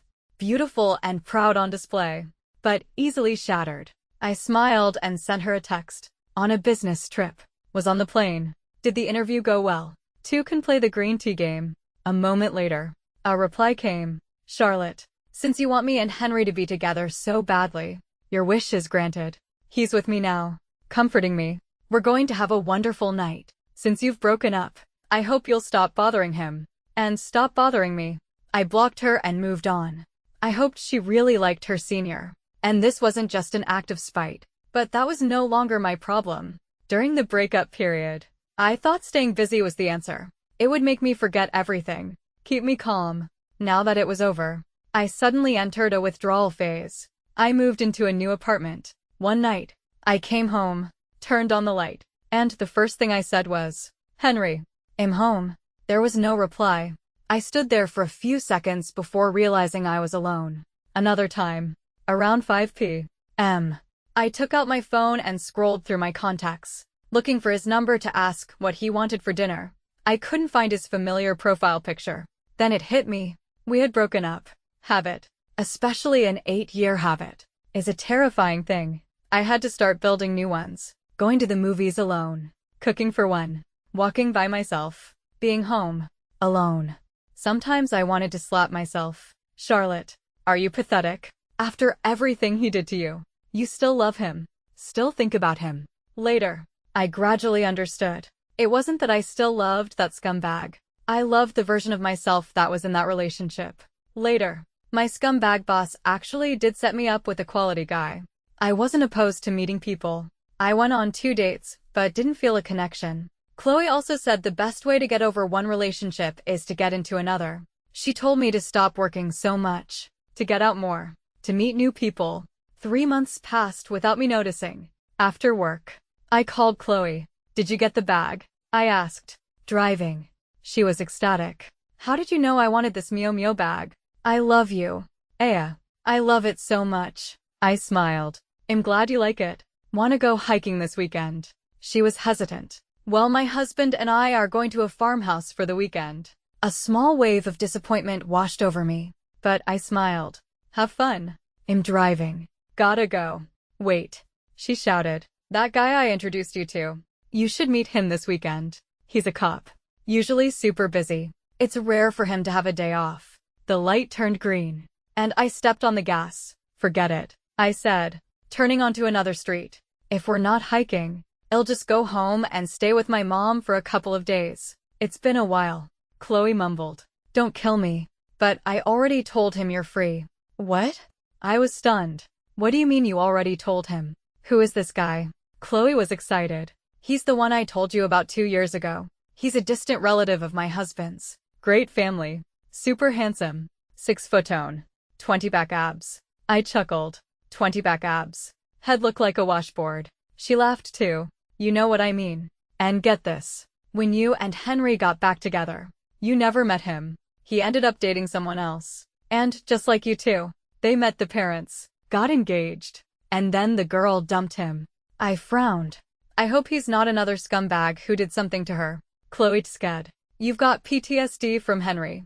Just because he's a scumbag doesn't mean all men are. My husband said the girl was the problem. She broke up with him out of the blue. I said, oh, not really paying attention, and pulled over to go to the gym. As I unbuckled my seatbelt, Chloe said, so it's settled. I just texted him that you're free this weekend. It took me a second to process. What do you mean I'm free? I don't even know what he looks like or what his name is. Chloe slapped her forehead. Right. My brain. His name is Alex. Ding. A photo arrived. I opened it. It was a passport photo. He was indeed very handsome. Most people send retouched photos for blind dates. He sent a passport photo. Quite the character. I didn't really want to go. I came up with all sorts of excuses. Finally telling Chloe I had a stomachache and might have to go to the hospital for an 4. She saw right through me. Liar. We've already made plans. If you don't go, I'll bring him to the hospital to keep you company while you get your 4. I give up. What else could I do? I went. I put on some light makeup, wore a decent dress, and drove over. I arrived right on time. It was easy to spot the passport photo guy. The hot pot restaurant wasn't crowded. Everyone else looked normal, except for the man in the northeast corner, wearing a black casual sweatshirt, who habitually looked around while checking his phone. I squinted at him. He was even more handsome in person, kind of like that popular celebrity, but a more rugged version. He spotted me quickly, snapped his fingers, and gestured to his location. Ugh, a bit of a turnoff. I walked over with a smile, my 10-centimeter heels clicking on the floor. Hello. I extended my hand. I'm Charlotte. He stood up. He was so tall. Chloe said 6 foot tone, but he looked closer to 6'3". He shook my hand, polite and formal. Hello, Alex. I glanced at his hand. It was large, with well-defined knuckles, long and handsome, with visible veins on the back. It looked strong. He gestured to the seat opposite him. Please, sit. I sat down and put my bag away. Alex said coolly, MS, Charlotte, you're 3 minutes late. Okay. I admit I went to the mall bathroom to touch up my makeup before coming in. I smiled. The traffic was a bit bad today. Alex.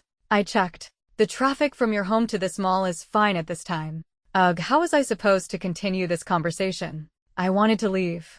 I laughed dryly and secretly set an alarm on my phone. Alex scanned a QR code to order, asking me, "What kind of broth do you want?" "Whatever," I said, not planning to stay long. "Half and half it is." He then asked, "Any allergies?" "No."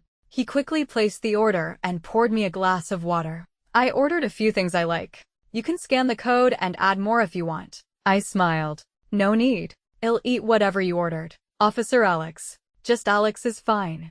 "Okay, Alex." An awkward silence fell. He sat up straight, quietly observing me. His gaze was calm and sharp, as if he could see right through me. I felt a little uncomfortable and cleared my throat. "Is your work usually busy?" "Alex." "Busy?" I asked casually. "Busy with what?" "Alex." "Sorry. That's confidential." Another silence. I lit up my phone screen to check the time. 8 minutes until my alarm. Just then, the waiter brought the hot pot and dishes. Alex adjusted the heat. "Do you want to make a dipping sauce?" "No, thanks." He said, "Oh," and used the serving chopsticks to stir the spicy side of the broth. He looked at me. "Tell me about your family." I took a sip of water. "My mom, a brother and sister-in-law, and a nephew." The pot heated up quickly. He added some vegetables and asked, "Chloe mentioned that you and your ex-husband." I choked on my water, grabbing a napkin to cover my mouth. "Am not married." "My apologies." He offered a stiff apology. "Why did you and your ex-boyfriend break up?" I was already annoyed. "He cheated." He asked again. "How did you find out? Can you describe it in detail?" I started to formulate an answer, then stopped myself. "We just met. Why should I tell him?" "I'm sorry. That's private." Then I turned the tables. "And you, Alex? Chloe said you and your ex-wife also broke up. Whose fault was it?" His face was stern. "First, ex-fiancé. Second, I don't want to talk about it." I have every right to be angry now, don't I? He asks me, and I have to answer. I ask him, and he refuses. What kind of person is this? Just then, my alarm went off. I took out my phone and pretended to answer a call. "Hello, Mr. Evans." "Oh, I'm out for dinner. Right now. Is that file urgent?" "Okay, I'll be right back." I grabbed my bag and shrugged apologetically at Alex, covering the mouthpiece to whisper, "My boss needs me to work overtime." "I'm so sorry." I had just taken a step when he scoffed. "You just answered an alarm, didn't you?" "Me?" I froze. Huh. So embarrassing. I could feel my face burning, just like when I was a kid and my teacher asked if I had brought my phone to school. I swore I hadn't. And then my phone rang. Alex glanced at my phone. "Your screen lit up just now." I saw it. I raised an eyebrow and smiled, holding up my phone. "Oops. You caught me. Do you know why?" He actually thought for a couple of seconds. "You don't want to continue the blind date." I snapped my fingers at him. "Yeah, you got it. Goodbye." He picked up his chopsticks and fished a piece of beef out of the pot. "Okay, take care." I was so mad. I left without looking back. As soon as I was out of the restaurant, I called Chloe. "What kind of weirdo did you introduce me to?" I ranted as I walked. He interrogated me like a criminal, digging into my past. Do we even know each other? And he has zero emotional intelligence. I'm a girl. Even if he knew I set an alarm because I didn't want to have dinner with him, he still called me out on it. Who does that make awkward? Him. What kind of person is he? Chloe soothed me. "I'm so sorry. Honey, I'll have my husband give him a piece of his mind." I took a deep breath. "Forget it. He's not worth it." She laughed placatingly. Okay, next time. I'll definitely introduce you to someone gentle and refined." I put my hand on my hip. There won't be a next time. After hanging up, I checked my watch. 5:30 p.m. Still early. I didn't want to go home. I decided to go for a drink. This lounge was a members-only club, quiet, with a nice atmosphere. I put on my Bluetooth headphones, planning to watch a movie. This was one of my favorite activities during my withdrawal period. A few drinks, a movie, then straight home to bed. I had just found a comedy when my phone vibrated. A friend request. The note said, "Charlotte, I have some tea for you." This was my private number.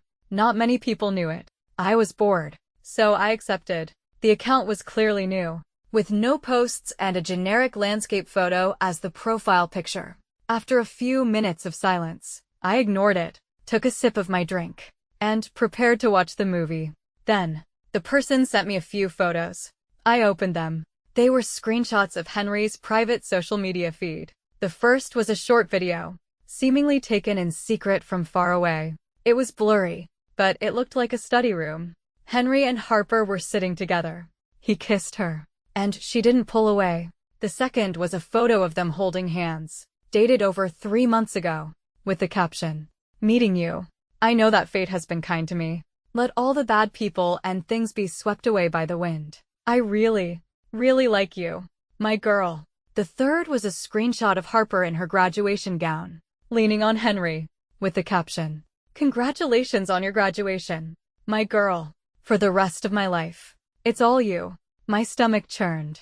I felt nauseous and quickly downed half my drink to suppress it. Just then, the tipster sent me a message. "Hi Charlotte. Don't worry, I'm not the doctor, and I'm definitely not that little green tea bitch. I'm just a bystander.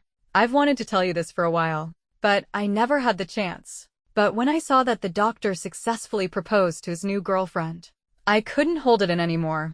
First of all, congratulations on escaping that cesspool. The doctor looks like a decent human being, but he's a huge flirt. As far as I know, he's hit on at least 2 of his junior classmates. 2 years ago, at a department dinner, he got a strange girl's number at karaoke. A few days later, I saw him having dinner with her. I don't know if anything else happened at night. P.S. That girl was not Harper. Harper is even more disgusting. After you two got engaged, she would still come to the lab to find him, claiming to be asking for help with her studies. One time, I saw him tutoring her in math. He kissed her, and she didn't pull away.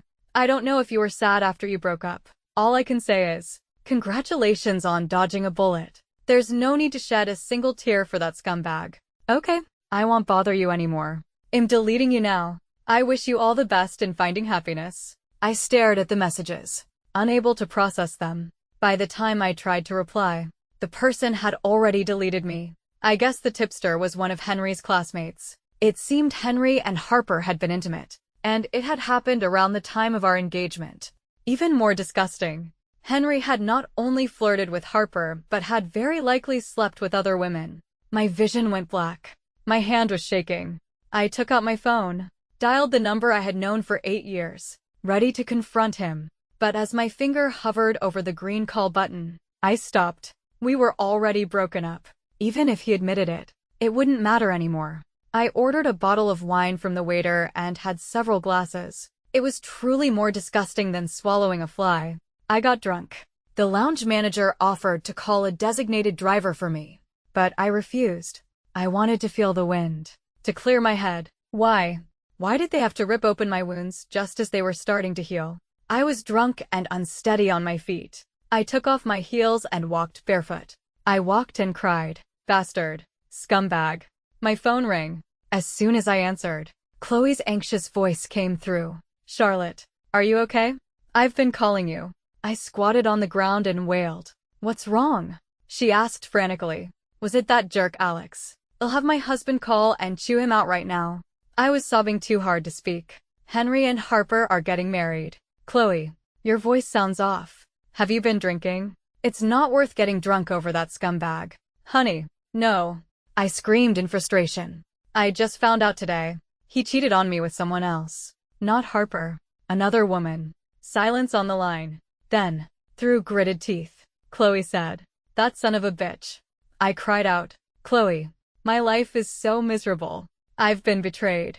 No one loves me. I'm so miserable." She tried to comfort me. "You're not miserable. You have me. Where are you? I'll come get you." I shook my head. I don't know. I don't know where I am." Her voice was gentle. "Then send me your location. And don't move." I sent her my location and sat on the curb, crying. After a while, I felt a little more sober. I put my shoes back on and stumbled towards the bridge. I leaned on the railing, the cool wind feeling good on my face. I told myself it was better to find out now than after we were married. It's okay. It's all in the past. Just then, a car horn honked behind me. I turned to see an SUV parked on the side of the road. A very tall man got out. It looked like, who was it again? Oh, the guy from today. My mood soured even more. What are you doing? Alex stood in front of me, sniffed the air, and asked coldly, drinking in the middle of the night, planning to jump in the river. Jump your ass. I ignored him and started to walk away. He followed me. Chloe called me, yelled at me. If I offended you today, I can apologize. But to get drunk and do something dangerous because of it is just foolish. Will you just shut up? I yelled at him. Don't flatter yourself. This has nothing to do with you. He sneered. Oh, so it's because of your ex. Even more foolish. I clutched my aching chest and walked away. But my ankle twisted. A strong hand grabbed my arm. Let go, I said coldly. You're unsteady. He pulled me towards his car. I'll take you to Chloe's place. Let's go. I tried to pull my hand back. Leave me alone. He held on tighter. I couldn't take it anymore. I stepped forward, grabbed his collar, and tried to throw him over my shoulder. But he didn't budge. I looked up at him. A mocking smile played on his lips. Furious. I let go, lost my balance, and fell on my butt. So embarrassing. He extended a hand to help me up. You just assaulted a police officer. I slapped his hand away, challenging him. Then arrest me. He smiled and bent down to help me up. Come on, MS. Charlotte. Stop fooling around. I'll take you home. Suddenly, the photos from the tipster flashed in my mind. In a fit of anger, I blurted out, Hey, Officer Alex, wanna sleep with me? The moment the words left my mouth, I regretted them. I cursed myself for spouting nonsense after a few drinks. I was about to tell him I was just kidding, that I was just in a bad mood, but he actually considered it for a few seconds, then said, Okay, 3 a.m. I was lying naked in bed, a semi-stranger behind me. I was completely sober now, my memory crystal clear. I covered my face. Oh my God, what have I done? The events of the past few hours were too shameful to recall. I remember getting into his car. We didn't speak the whole way. Not in the car. Not in the elevator. Not at the door. When we got to my apartment, I was about to say, It's late. You should go. But he asked first, Do we start right away? Or shower first? And I, once again, spoke without thinking. Let's just start. The words were barely out of my mouth when he pulled me into his arms, his kiss rough and possessive. I could barely breathe. He paused for a moment, his voice low and hoarse. How tall are you? I was dazed from the kiss. 5'3". He chuckled. A bit short. I was annoyed. What? He kissed me again. I have to bend down a lot to kiss you. It's uncomfortable. I retorted sarcastically. What? Officer Alex got a bad back. He bit me playfully. You'll find out about my back soon enough. Okay. I found out. For the next few hours, I was in and out of consciousness, crying the whole time. But I have to say, it was good. And his body was amazing. The man behind me cleared his throat. I quickly closed my eyes and pretended to be asleep. He tucked me in, wrapped his arms around me, and went back to sleep. I didn't dare move. For some reason, I was in a good mood. The next time I woke up, it was 8 a.m. My head was pounding, my body ached, and the space behind me was empty. Was he in the living room? I got dressed, but as soon as my feet hit the floor, my legs gave out, and I collapsed to my knees. I took a moment to recover, then used my aching back to stand up. I went out. The apartment was quiet and empty. He was gone. I felt a strange sense of loss, but I shrugged. It was just a game for adults. Suddenly, my eyes were drawn to the dining table. There was a carton of milk for steamed buns and a small dish of pickles. Under the milk was a note, the handwriting neat and strong. MS. Charlotte. I had to go to the station for an emergency. This is breakfast for you. Heat it up before you eat. I picked up the note. MS. Charlotte. Such a formal way to address me. Whatever. We were just semi-familiar strangers. I threw the note in the trash. I opened my phone. Chloe had sent a bunch of messages, asking how I was and to call her when I sobered up. I called her. Hello, she said anxiously. Finally, you answered. I smiled. Just woke up, feeling a little guilty. I cleared my throat and asked awkwardly, So how did Alex end up picking me up last night? Chloe, when you sent me your location, My husband was on the phone with Alex. It was a coincidence. He was near the bridge. We thought, since he's a detective, it would be best for him to take you home. That guy. He was a little reluctant at first. By the way, Charlotte, did he say anything mean to you again? My face was burning. No, not really. Worried she would suspect something. I quickly added, he just said I was short. Chloe was indignant. You're not short. Don't listen to him. After hanging up, I smiled to myself.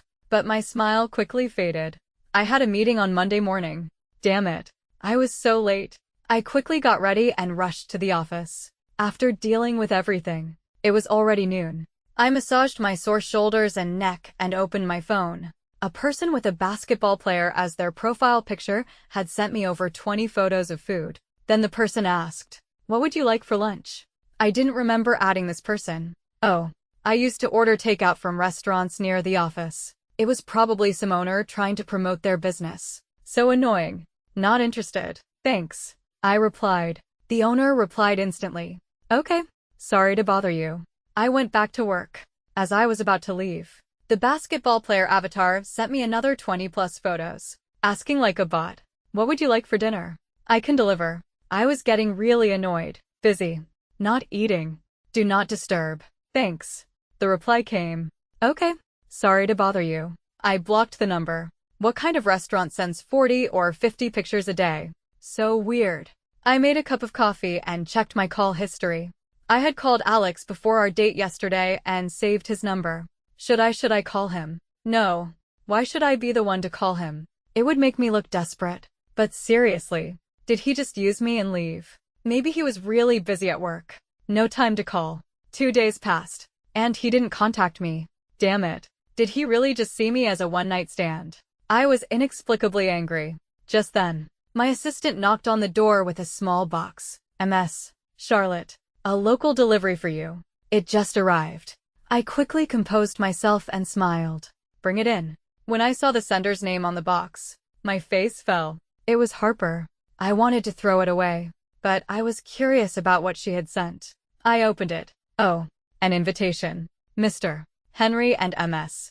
Harper requests the pleasure of MS. Charlotte's company at their wedding on July 20th. There was also a note. MS. Charlotte, I've forgotten all the unpleasantness of the past. Henry and I would be honored to have your blessing. By the way, I hear you're still single. So sad. Come to the wedding. Maybe we can introduce you to a handsome groomsman. And at the bottom, a smiley face. So unlucky. So disgusting. Damn it. I was even angrier now. On impulse, I did something stupid again. I dialed Alex's number. It rang twice before he answered. Hello, he said, sounding out of breath. I immediately regretted calling. Are you busy? Then I heard another man's voice in the background. Alex, why are you running? You knocked over my water. Alex cleared his throat. Is there something I can help you with? MS. Charlotte. I took a deep breath. Are you free tonight? He paused for a few seconds. What happened? Such a perceptive man. I hesitated. My scumbag ex is getting married. The girl sent me an invitation and mocked me for being single, offering to set me up with a groomsman. Alex chuckled softly. So, you want to? My face grew warm. Well, Alex, tonight might not work. I have something on. I quickly said, sorry to bother you, and hung up. So embarrassing. So embarrassing. I was rejected. Ugh. That night, I came home, did a face mask, and was about to go to bed. The phone rang. It was Alex. I was surprised. Hello. His deep voice came through. I'm downstairs. Can you let me in? Huh. I was stunned. Oh. Okay. I hung up, jumped out of bed, and quickly applied some color-correcting cream, blush, and a soft lipstick. Then I unlocked the door. A few moments later, there was a knock. I opened the door to see Alex holding a large bag of groceries in his left hand and a paper bag in his right. Why did you bring so much? He came in and put on the slippers like he owned the place. I saw your fridge was empty the other day.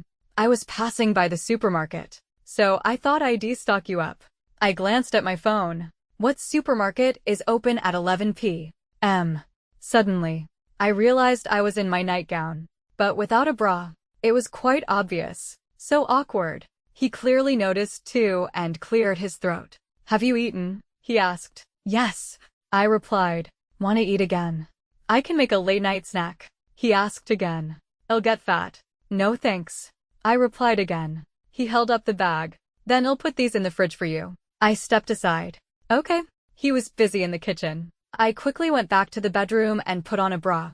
When I came out, he had already put everything away. Our eyes met, and we were both a little awkward. I gestured to the bathroom. "You can shower first." He smirked. "I already showered at the station." "Me? Oh."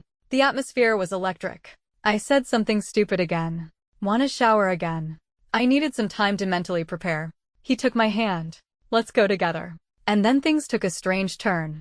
The bathroom, the living room sofa, the bedroom, and finally back to the bathroom. By the time we went to bed, it was 2 a.m. I finally knew what was in the paper bag. His pajamas, a razor, and other toiletries. He came well prepared. That one. We lay in bed, in that postcoital calm. Now, we should have graduated from semi-strangers to acquaintances, right? I couldn't help but laugh. His voice was low and gentle. "What's so funny?" I wrapped my arms around his waist and felt his abs. "Last time you interrogated me. This time, it's my turn. Why did you and your ex break up?" He was silent for a few seconds. Her white moonlight came back. "She left me at our engagement party and ran off with him." I teased. "I didn't know you read romance novels, Officer Alex. If you don't want to talk about it, it's fine." He gritted his teeth. "It's true." Holy crap. I propped myself up on his chest and looked at his face. TSK, TSK, TSK. "How handsome must that white moonlight be for your ex to ditch you?" He snorted. He was average looking, but a PhD from a top university. My ex said she doesn't care about looks. She wants a deep connection of heart and soul. Fucking PhD-S. I rolled my eyes and joined in. Fucking PhD-S. We looked at each other and burst out laughing. Birds of a feather, I guess. I asked curiously. "So how many times have you dated since you broke up?" He shook his head. "I'm too busy with work. No time to date." "Oh," I said, mustering my courage. "Then how many times have you hooked up?" He looked straight at me. "Once. With you." My heart started to beat faster. He asked, "What about you? Have you dated since your breakup?"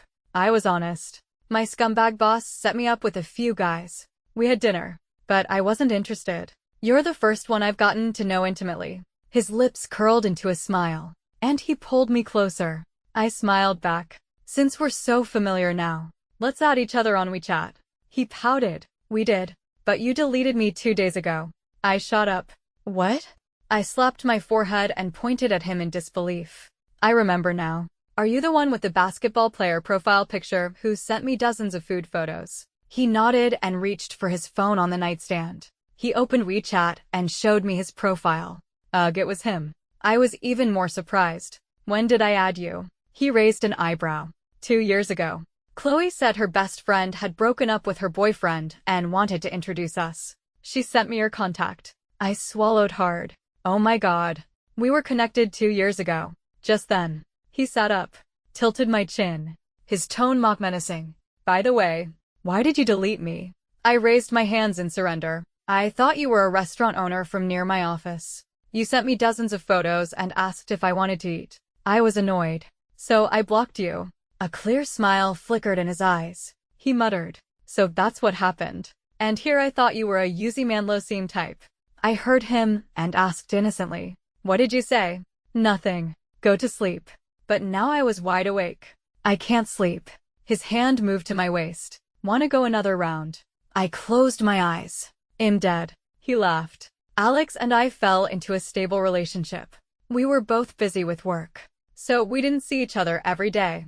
Whenever he was free, he would cook for me. He was a really good cook. And when I was feeling lonely, I would send him a 111. He would understand immediately, reply with a 000, buy condoms, and come over for the full service. Gradually, he started leaving more and more of his things at my place. Socks, underwear, a toothbrush, spare clothes, a laptop.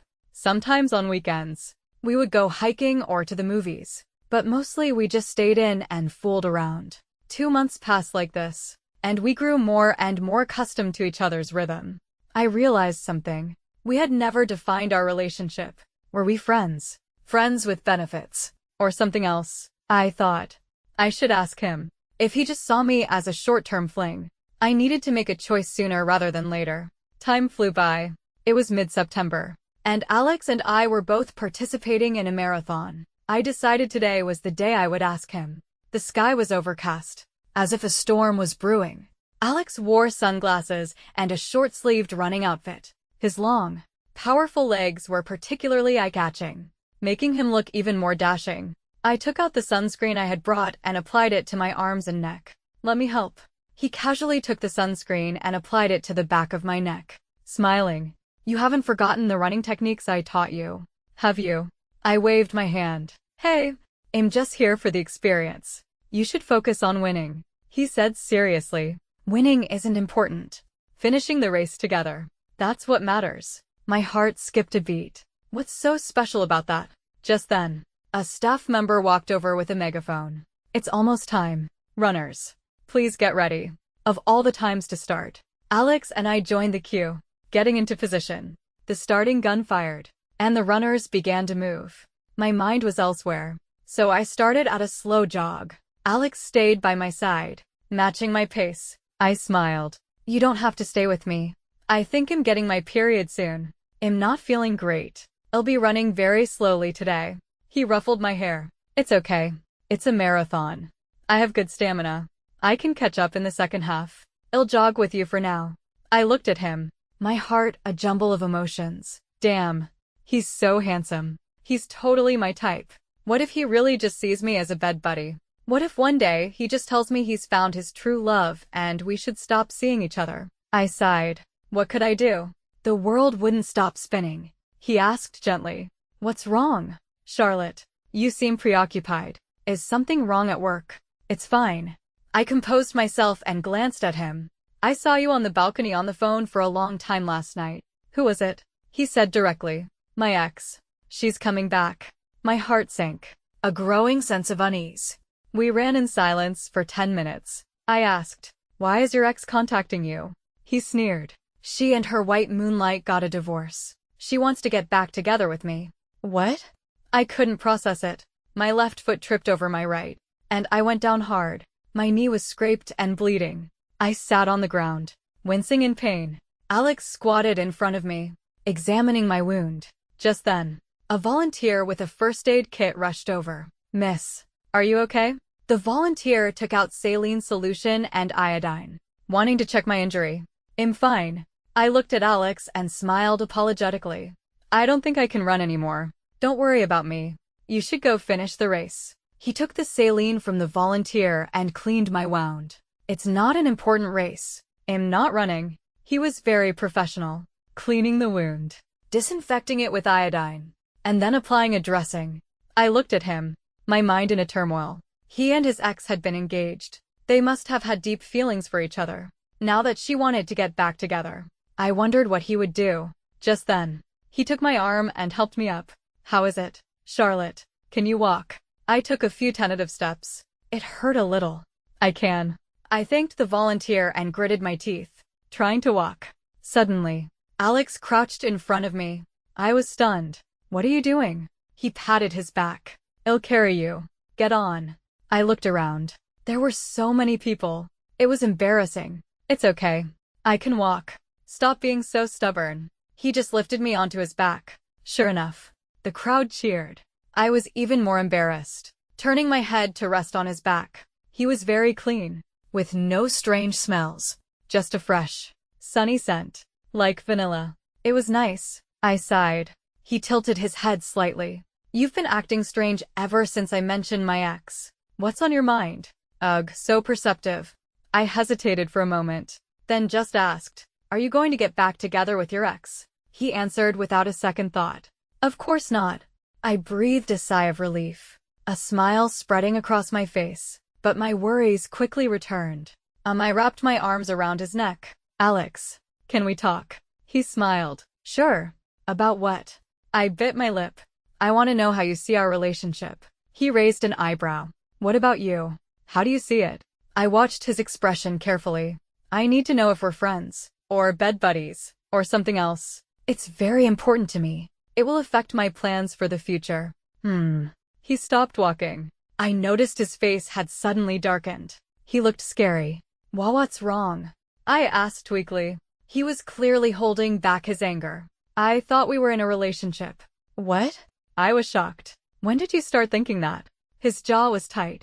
The night of our blind date. He gritted out the last two words. Well, then. He turned his head and smiled. So, I thought we were dating. And you thought we were just hooking up. My heart felt like it was exploding with fireworks. I hugged his neck tightly. He snorted. I kissed his cheek. He couldn't help but smile. But he still tried to look stern. I'm still very angry. I whispered in his ear. I bought a really sexy set of lingerie. His grin stretched from ear to ear. Okay, you're forgiven. That day, Alex carried me on his back and finished the entire marathon. I think I knew why. Why he had insisted on running the whole race with me from the beginning. That night, Alex and I officially announced we were together. Chloe immediately called, demanding we treat her to a thank you dinner. Done. It turns out, a healthy relationship really can change you. Alex and I were a perfect match in every way. Before we knew it, we had been dating for 6 months and had met each other's parents. We got our marriage license at the end of the year and planned the wedding for the following year. On Christmas Day, we went to take our wedding photos. While I was getting my makeup done, I was bored and scrolling through social media. I suddenly remembered that I had created a private account years ago to follow my favorite celebrity. That account was mutuals with my scumbag ex. It was strange to think about. The breakup with Henry and the long withdrawal period felt like a lifetime ago. I realized I hadn't cried over him in a long time. In fact, I hadn't even thought about him in a long time. I logged into the private account. There were over 99 notifications. I opened them. Most were private messages from Henry. I scrolled up. The first message was from March, when we had just broken up. Henry, a woman with a personality like yours will never find a man who wants you. Harper is 1,000 times better than you. Younger, prettier. I hope the next time we meet is at one of our funerals. No, you'll definitely die before me. I sneered, not planning to read anymore. But I was bored and curious about what else he had said. There were a few messages from the end of March, when Harper had failed her grad school interview. Charlotte, you're bullying a girl in her early 20s. Have you no shame? Just so you know, we're together now. Being young is different. So, fresh. And tender. He also attached a photo of him and Harper kissing. I felt sick to my stomach. I continued to scroll down. In April, he sent a few drunken voice messages. They were too long. I listened to the last one, which was 3 seconds. Charlotte, I miss you. I scoffed. There were more messages in May and June. Charlotte, I know you've abandoned this account, but I want. This is the only way I can contact you. It's strange. When we first broke up, I hated you. I wanted you to die. But as time passed, I calmed down and started to miss you. The other day I came home, and as I was taking off my shoes, I instinctively called out, Char. Honey, I'm home. Harper heard me and threw a fit, slitting her wrists and drinking. I'm scared of her. You would never do that. You're always beautiful and elegant, confident and composed, handling everything perfectly. I looked at the messages. He had coveted that white moonlight, but once he had her, he found her too cold. I continued to scroll. Charlotte, Harper is pregnant. Do you know? I really want to push her off a building, to make her lose the baby. I know what she wants. Her mother is sick. She needs a stable family and a sucker to be a constant source of money. I suggested that we're still young. We shouldn't have kids yet. She asked me if I still had feelings for you. I didn't dare to say yes. She's like a ticking time bomb, always on the verge of exploding. I'm about to graduate. I can't let her ruin my future. We bought a very small apartment, only 2 bedrooms, but we still have to give 1 room to her parents. Every time I come home and see her mom, I want to scream. I curse her to die, but she just won't. I know I'm being pathological, but I can't control it. These messages sent a chill down my spine. My judgment of him had been right. Why did he cling to me while flirting with Harper? Because I was his best option. Romance is built on a foundation of material comfort. Once it's just about the daily grind, All he had for his girl was accumulating resentment. I continued to read. In July, he sent a wedding photo. In the photo, Harper was smiling sweetly and happily. Henry was also smiling, but his eyes were cold. Charlotte, I don't want to marry her. Just say the word, and I'll give up my studies, everything, and run away with you. Charlotte, I love you. Please forgive me.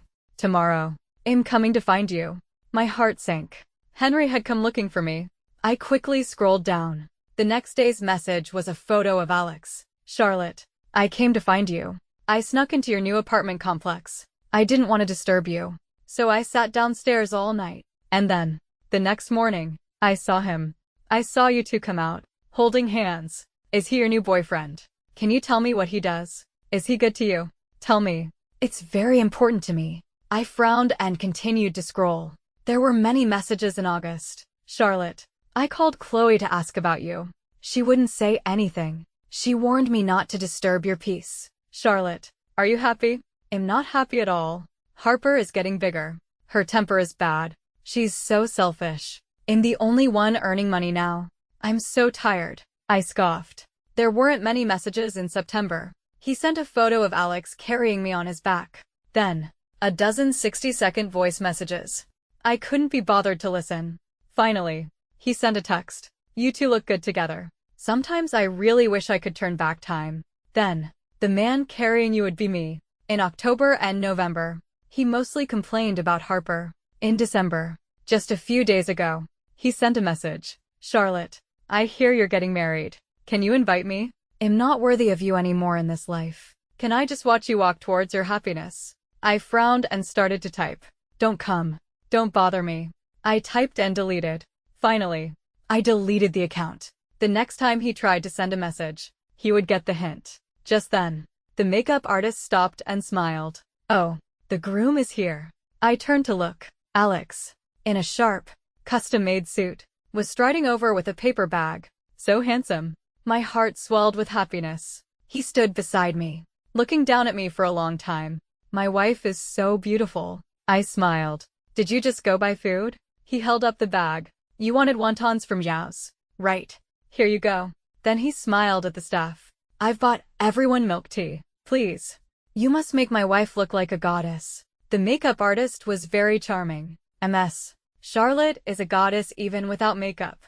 Alex was very proud. Of course, she is. I covered my mouth and smiled. This man. After we got married, Alex and I were even sweeter than when we were dating. Whenever we had time, we would travel. We went in many cities, tried many delicious foods. Ahem. We also stayed in many hotels. And in the wild. We planned to have a baby at the end of the year. I saw Henry again in August of this year. A mutual friend was getting married and had invited both of us. I was on Alex's arm, discussing whether our next vacation should be to Sichuan to see the Sangsingdui ruins or to Honan to see the Yin ruins. We were both very interested in history and artifacts. Let's go to Sangsingdui, Alex said, his eyes shining. I've always wanted to see the bronze standing figure in person. I agreed. And then we can go to Chengdu and eat hot pot for days. He pinched my cheek. No way. That stuff is too spicy. Your stomach isn't good. You have to resist. I pouted. We can get a mild one. He was firm. Even the mild hot pot in Chengdu is very spicy. I had worked too hard the month before and ended up with acute gastroenteritis, which had worried him sick. I was currently on Chinese medicine to regulate my stomach, and he was very strict about my diet. He loved hot pot, but he was leading by example and had given it up himself. I tried to negotiate. I'll just have one bite. He put his arm around me. Not even half a bite. Seeing how pitiful I looked, he relented. How about we blanch the vegetables in plain water first? I scoffed. I might as well just eat boiled vegetables then. We were laughing and joking when, unexpectedly, I saw Henry. He was standing at the entrance of the banquet hall, staring at me. Next to him stood Harper. She was holding a child and had gained some weight, probably from being a mother. She also looked much more tired, but she was still quite pretty. Henry started to walk towards me, but Harper grabbed him. Where do you think you're going? I ignored them and walked with Alex to sign in and give our gift. Inside the banquet hall, we sat at the groom's family table. Charlotte, over here. Chloe and her husband were already there, waving at us. After we sat down, I smoothed my dress and whispered to Chloe, "Why does it feel like so many people are looking at us?" She covered her mouth and smiled. "In this whole room, besides the bride and groom, you two are the most eye-catching couple. Handsome man, beautiful woman." She tapped my leg and gestured with her chin. I followed her gaze. At the next table sat Henry and his wife. "Don't be so obvious," Chloe hissed, pulling at my sleeve and leaning in. Winking. "Want to hear some gossip?" I was all ears. "What is it?" She glanced at the next table. "Last month, Henry was arrested." I was shocked. "What? What happened? Did they get into a fight and go to the police station?" "No." Her face was full of excitement. "That scumbag was caught soliciting a prostitute. He insisted they were in a relationship, that they had been for 2 or 3 years, and that he didn't know she was an escort." I remembered the message from the tipster last year, hinting that Henry had slept with a girl he met at karaoke. It all added up. Chloe's face was full of disgust. "That saying is so true. When you see one cockroach, there's a whole nest in the house. That scumbag was definitely not flirting with Harper for the first time." Look. I turned to look at the next table. Our eyes met. He stood up slightly and gave me a sad smile. Harper slammed her chopsticks on the table and glared at him. Chloe covered her mouth to hide her smile. "No matter how rotten things are on the inside, you have to keep up appearances. You have no idea. Harper has been clinging to him all day, pretending to be so in love. But they've had more than one fight at home. Everyone in our circle is laughing at them behind their backs." Suddenly, the lights in the banquet hall dimmed. Music started playing, and the bride, holding a bouquet, slowly walked towards the groom. I glanced at the next table. Harper and Henry were still at it. She pinched his arm hard. He stared straight ahead, the veins on his forehead popping from the pain, but he held it in. I shook my head and sighed. Harper. She could have had a different life, but she chose the worst path. What did it have to do with me? I wouldn't interfere with other people's karma. I just had to protect my own happiness. I looked ahead. The MC on stage was witty and humorous, teasing the bride and groom, making the guests laugh. Just then, Alex took my hand. I leaned against him. Our fingers intertwined, and we watched the ceremony together. The MC held the microphone to the groom's mouth. "Say it. Do you love your wife?" The groom roared. "I do." The MC asked again. "Will you give your wife your bank card?" The groom. "I will." The MC laughed. "All right. Now the groom may kiss the bride." The room erupted in cheers and applause. And just then, Alex leaned in and kissed my lips. "Charlotte, I love you so much." "Funny." "Me too."